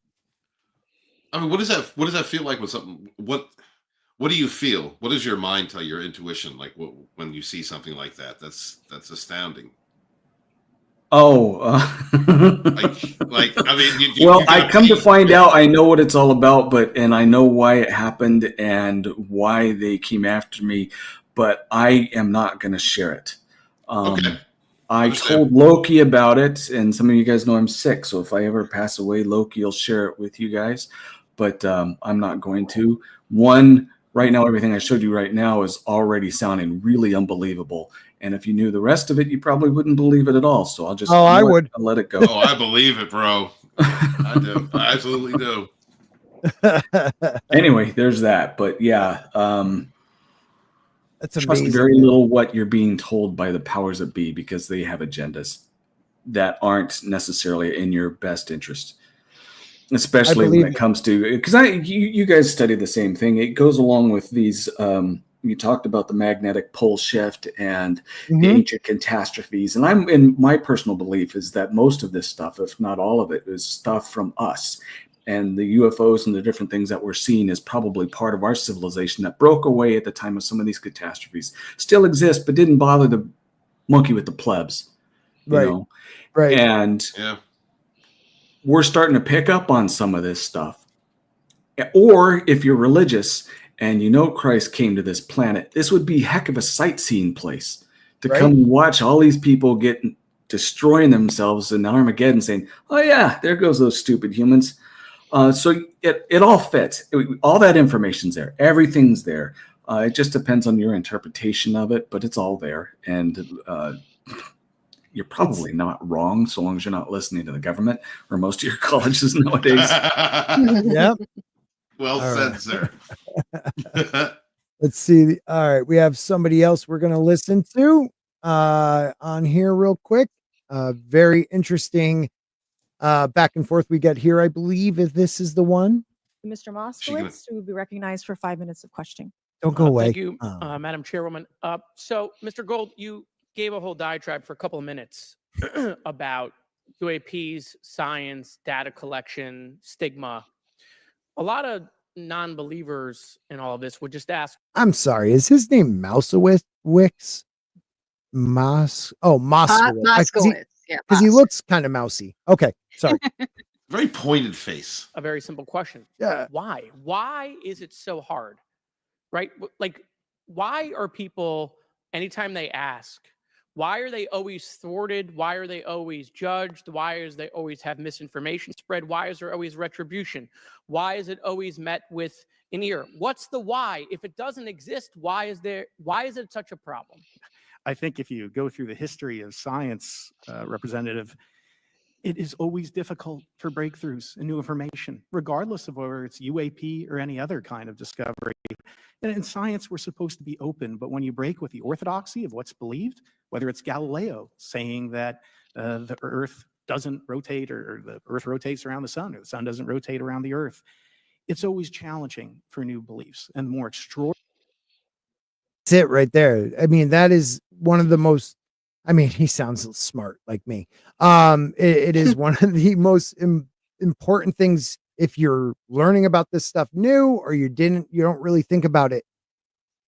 It is, they have always attacked the dreamers, the explorers, the scientists, and the just normal people that want to just find something new.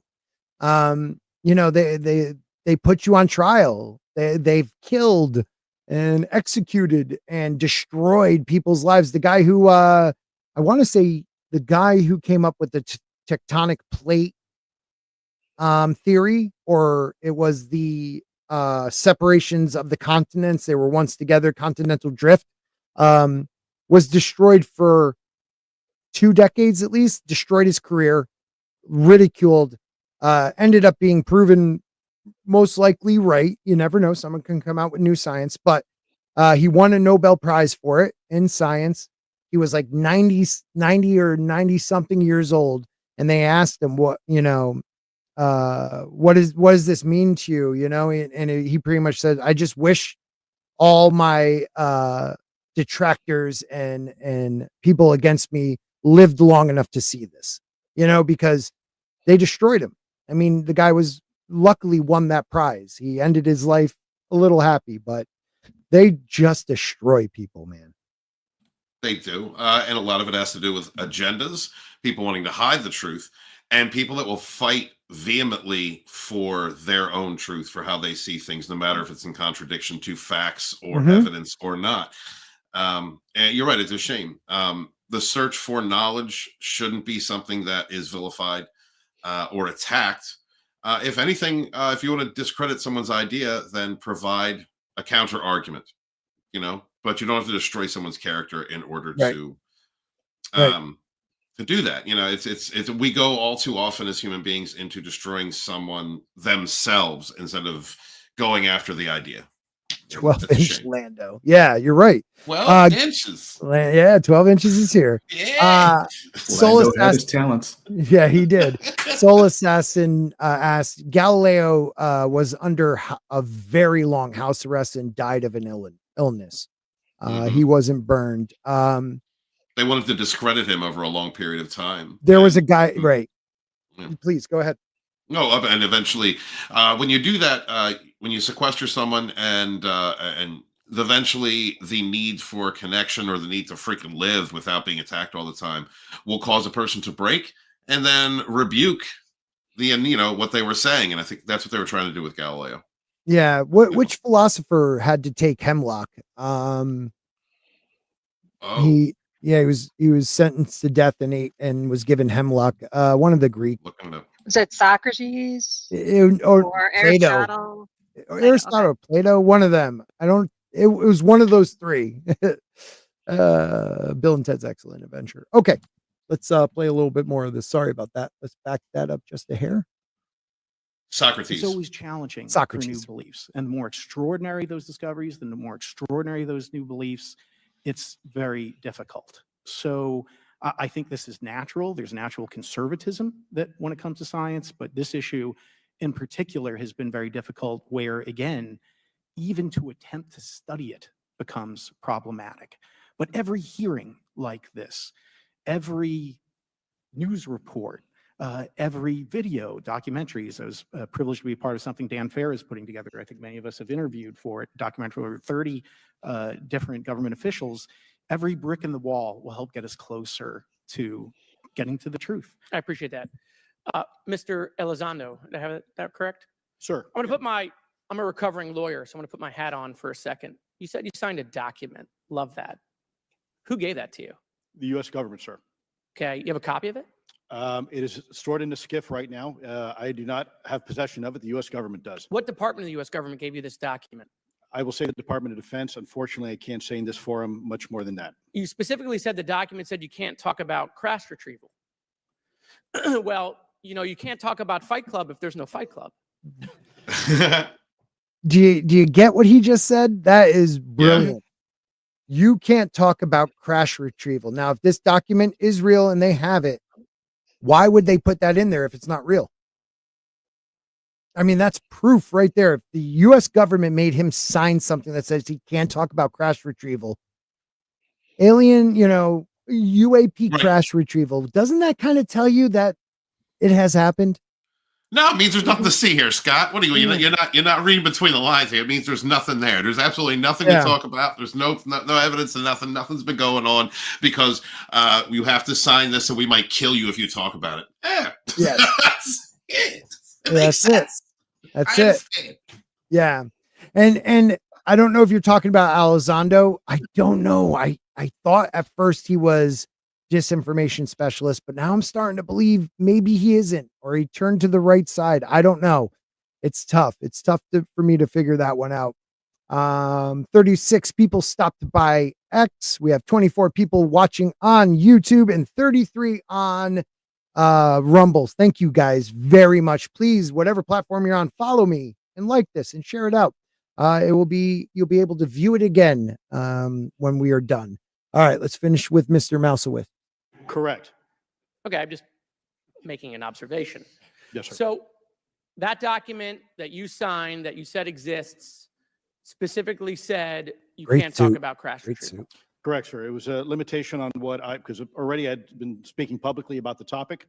And so the document said you can continue saying X, Y, Z, but you cannot discuss the topic. When of you crash give retrievals. me the atmosphere of signing this document. You're in a room by yourself, I'm in a skiff with a security officer, sir. just one-on-one. Anybody else? There may have been an assistant as well.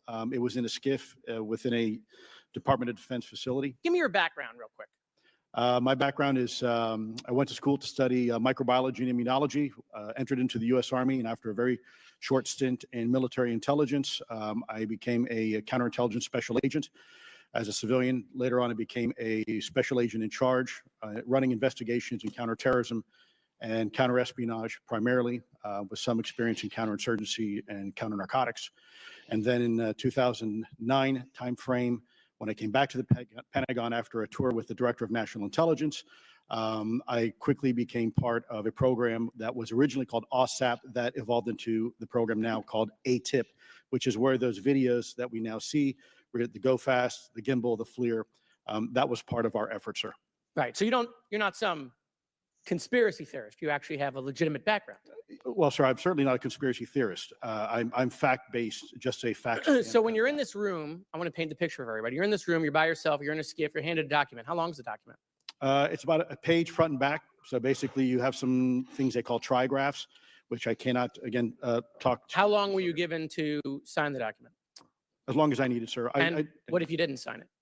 Well, I suspect there'd be repercussions. I wouldn't have access to certain information. Were you allowed to ask a lawyer, or weren't allowed to ask for a lawyer to review the document? It wasn't an option, but they probably wouldn't have allowed me to, because the document itself was pretty explicit about you have to be, putting me in an interest. Let me try to thread the needle here.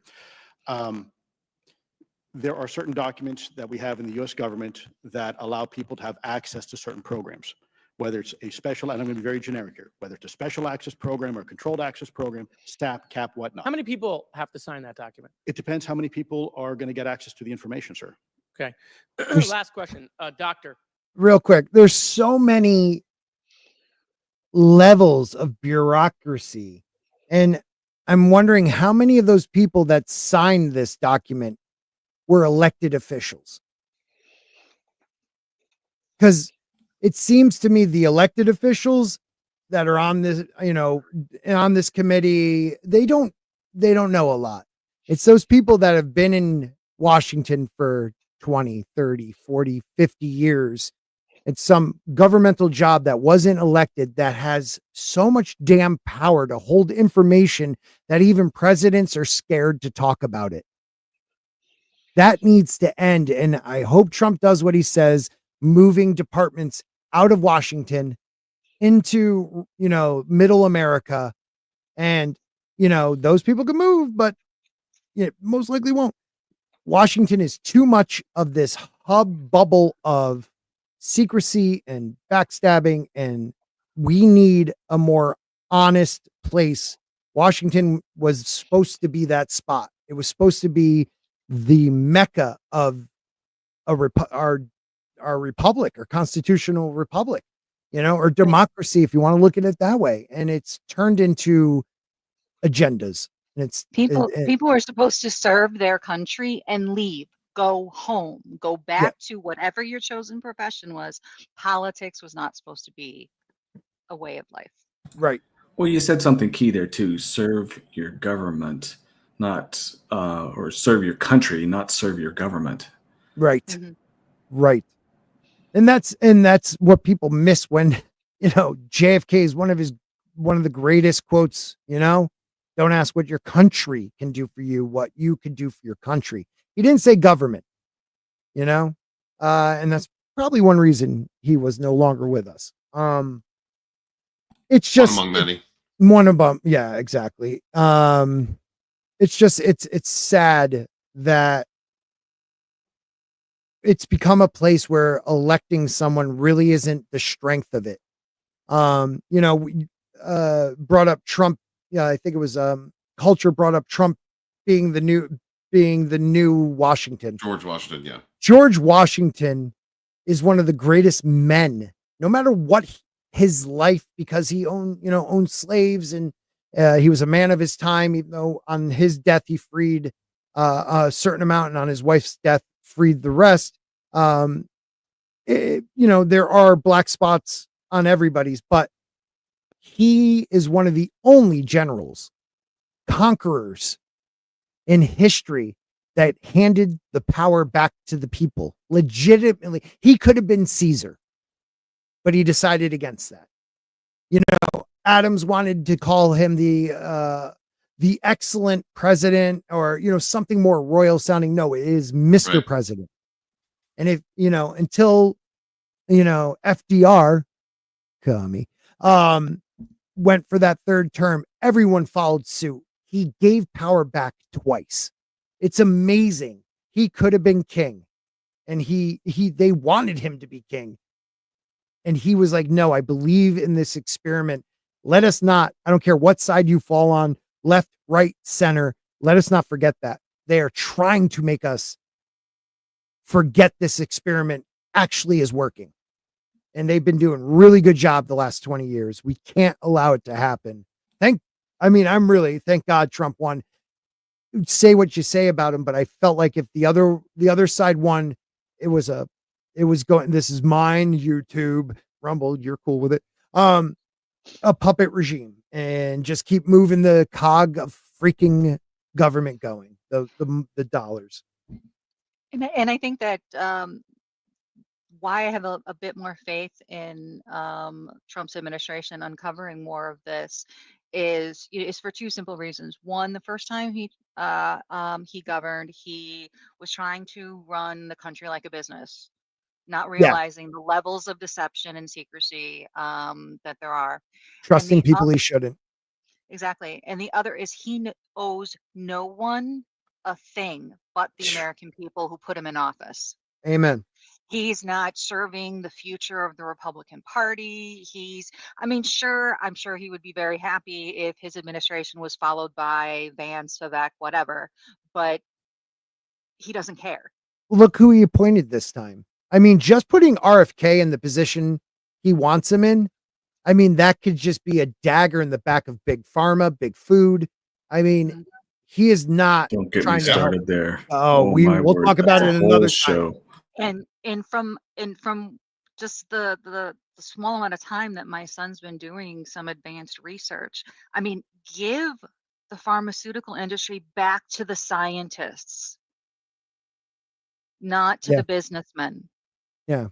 And stop. I hope, I pray to God what he said in one of his videos. If you work for the FDA, you can't go work for pharma or food. Right. Like there needs to be separate, and get the goddamn lobbyists out of the government.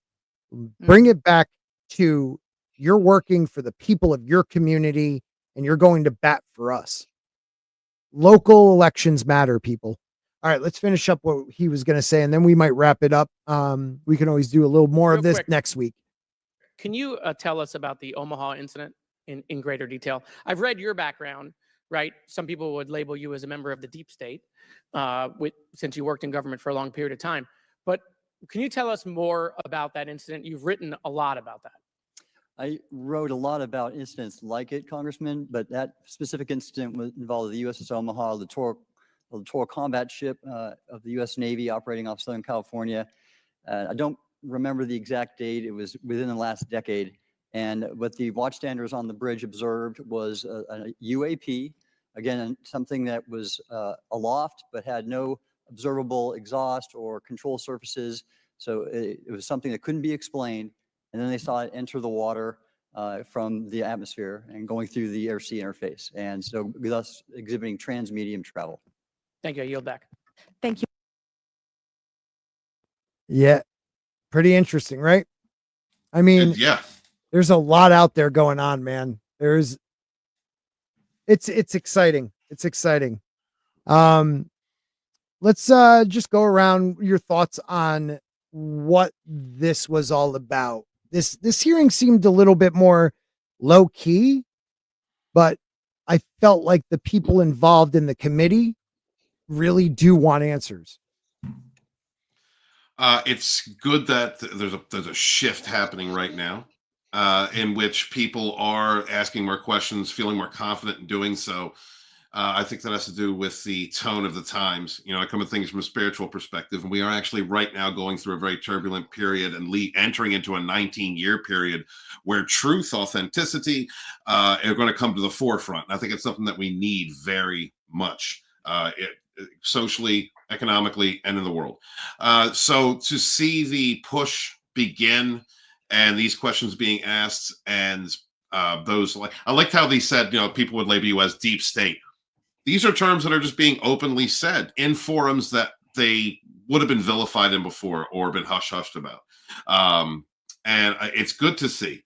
I can't wait for the next couple of years, because I honestly do believe that a reinvigorated Trump who has gone through a system that fought him when he was trying to do the right thing, or his idea, his vision of the right thing, to have been smear campaigned, to have been attacked, attempted, dragged through the mud and shamed. I hope that his ego, because it's got to take a hell of a super ego in order to endure all that and come back from it. I hope that his ego, coupled with maybe his authenticity, as search for truth, even if it's revenge against people that came after his name, to open up the doors, the floodgates to information that we should have had for a long time, and return power to those who deserve it. We the people. Mm-hmm. Amen. Amen. And to the elected officials. So I'm looking forward to that. Yeah. Amen, man. Smash that like button if you agree. Rumble, show me your love. YouTube, I love you guys too. Yeah, Tina. I think some of it has to do with Generation X starting to take over more and more of the federal, exactly, the federal positions, because we were the children of the first generation not to trust their government. Mm-hmm. I was still a boomer. My parents were a little older, but yeah, go ahead. Yeah, but yeah, I mean, because my parents grew up in the 50s, and they were also young enough to have JFK's assassination just rock their world. Yeah, I mean, yeah, that was one of those deaths that destroyed a lot of people's idyllic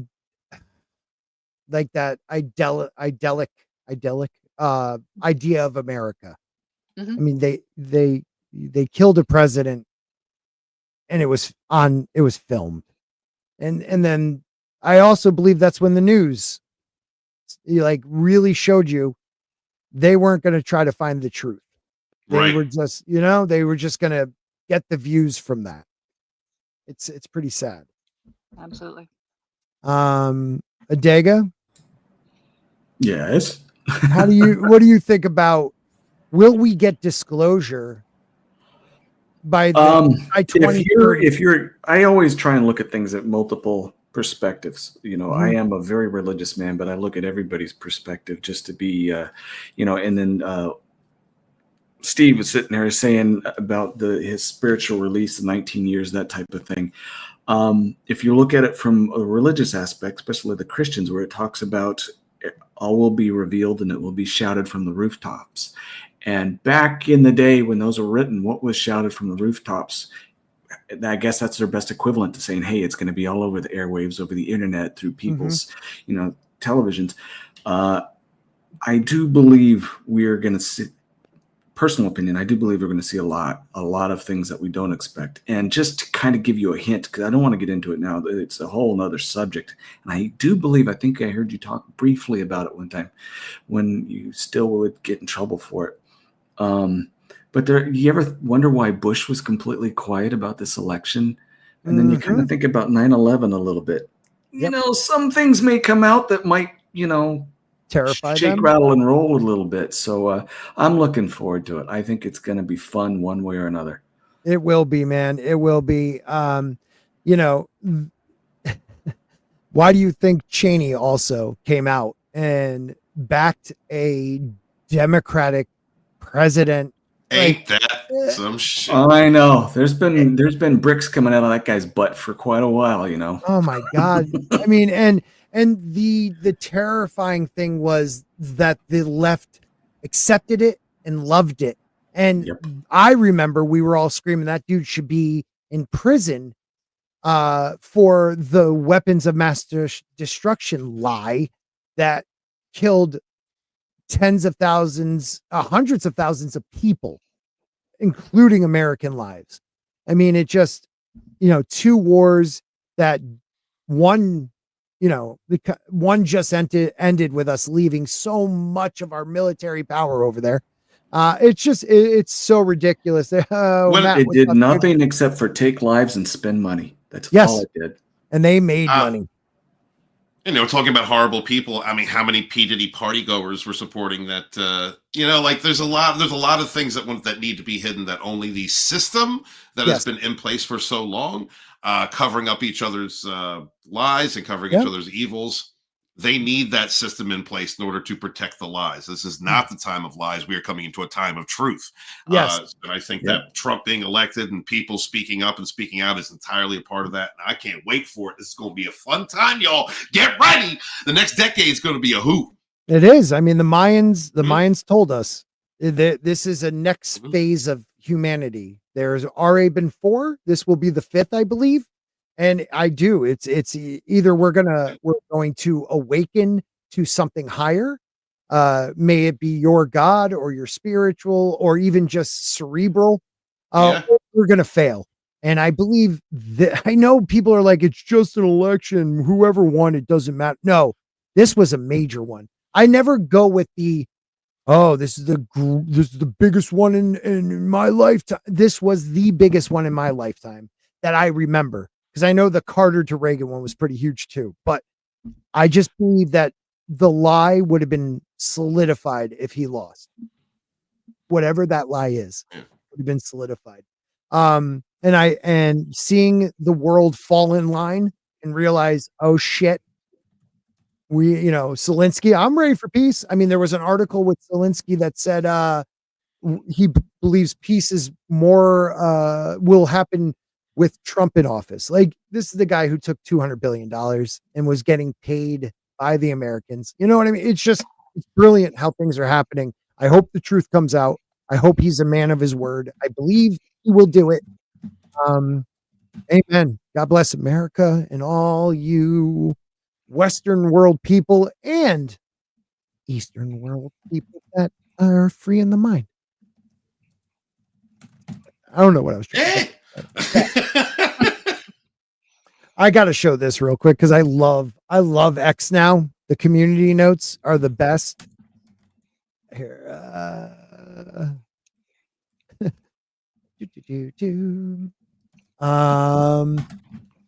report. Robert De Niro says farewell to America. A shocking choice. You know, he said he's honestly leaving.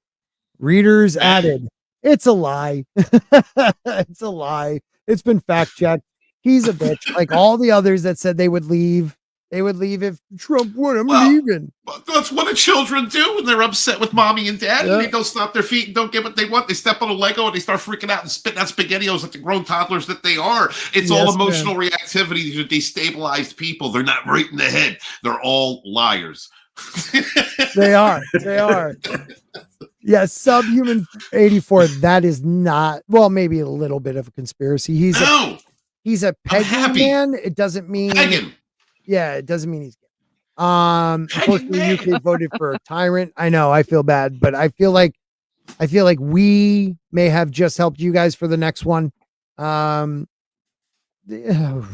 just stay strong over there. Remember, I know that this might come out wrong, and if it does, shellac me. This America is the home of the immigrant. Free to practice your religion, free to believe what you believe, but it is also fundamentally It is a country that is based in a Abrahamic Christian Jew, like Christian religion. So I'm not saying that you can't practice what you preach or believe, but the idea that we will allow flooding people into this country and then you are going to take over and make Sharia law, like I've heard reports in certain states, that is not what America's about. Nope. It's the freedom to practice. It doesn't mean you can take over the country.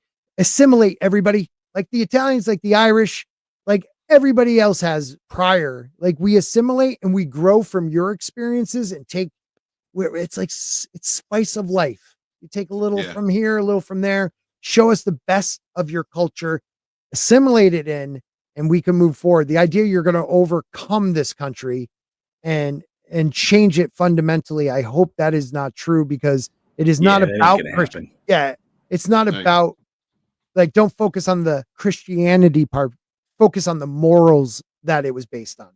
Take that.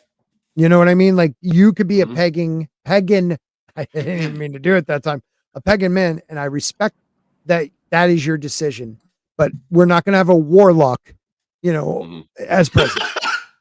We've had a few. And yeah, that's true. That might be true. Not the good ones, though. I hope everybody has a great night. Does anybody want to plug anything? Adega, you're a writer. Do you have anything you want to plug?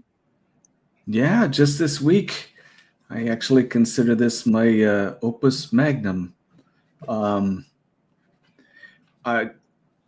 Tina heard me talk about it the other day, and it really is, because I've heard a lot of good things about the stuff that I've written, and unfortunately I had some bad editing, so some of the books I'm having to correct because there's some errors in it. So if you have older copies, I apologize, but it's all getting fixed. But people love my stuff, and then this new one is a standalone. It's not part of one of the two series, because I do sci-fi and I also do fantasy, which is the other day I said I need to get one of my books, because you like Martin. If I gave you a copy of The Blood Witch, you'll be blown away saying, wait, how come I haven't read this before? I guarantee you. Oh, no, Tina, it's funny you said that, because even before you came on, Tina was talking about how I would enjoy your stuff. But this new one is it's a sci-fi fantasy combination, and it is unlike anything you read before. And I have had several people say it's one of the best things they've ever read. That's awesome, dude. So that came out this week. It's called The Reach. You can get it at Amazon or Barnes and Noble. And yeah, I am super happy I was able to see this one through and get it out. But The Reach, it's unique. And the reason why I say that, sorry, I'm going to get on a tangent because no, please do. I went through it a while back, again, like third or fourth time. And as I was reading it, I was going, I do not know how I wrote this. This is so far beyond my talent level. It blew me away. And when I did write it, I remember I was doing it as an experiment, and it came out right. Because being a doctor, you learn to communicate with people several ways. People will learn either visually, they'll learn by auditory, or they'll learn by emotion, what have you.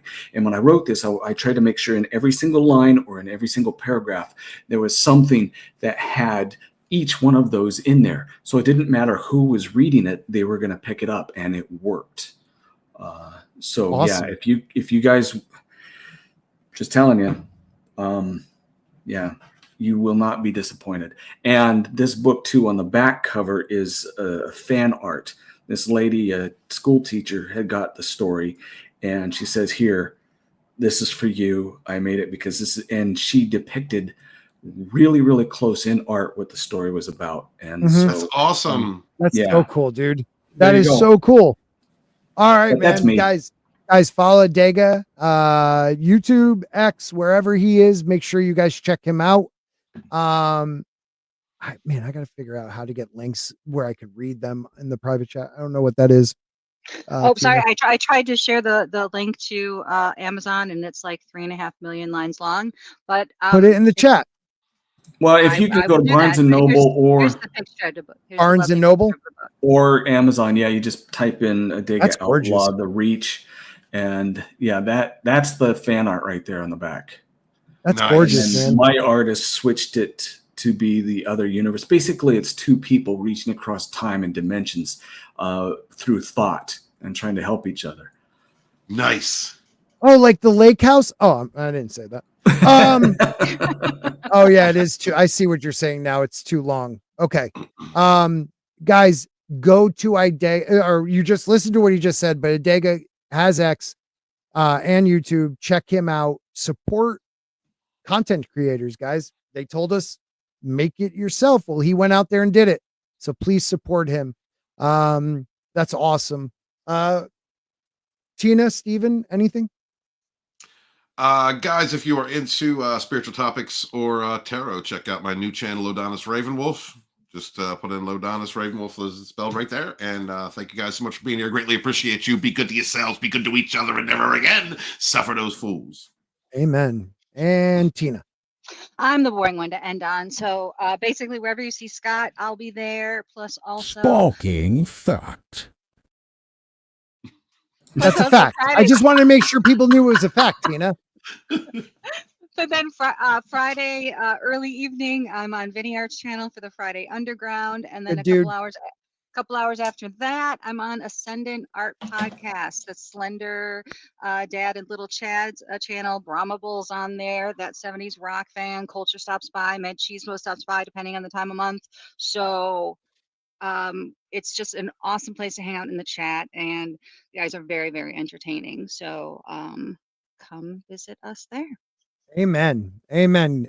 And everybody, thank you for joining us tonight. This was one of our larger groups, Rumble, YouTube, and X. Thank you guys for showing up. It's been a lot of fun. We will be back hopefully next Saturday. 3 small kids. It's sometimes hard. I work every Sunday, but I thank you guys for being here. Pass it around. Make sure you follow, like, thumbs up, whatever you want to call it on whatever platform.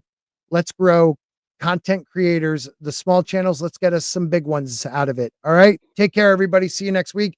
And on Tuesday night, we will be doing a Song of Ice and Fire. I'm going to keep that going unless you guys only show up for this. And then we might just turn into Aluminum Spork channel. Later, everybody.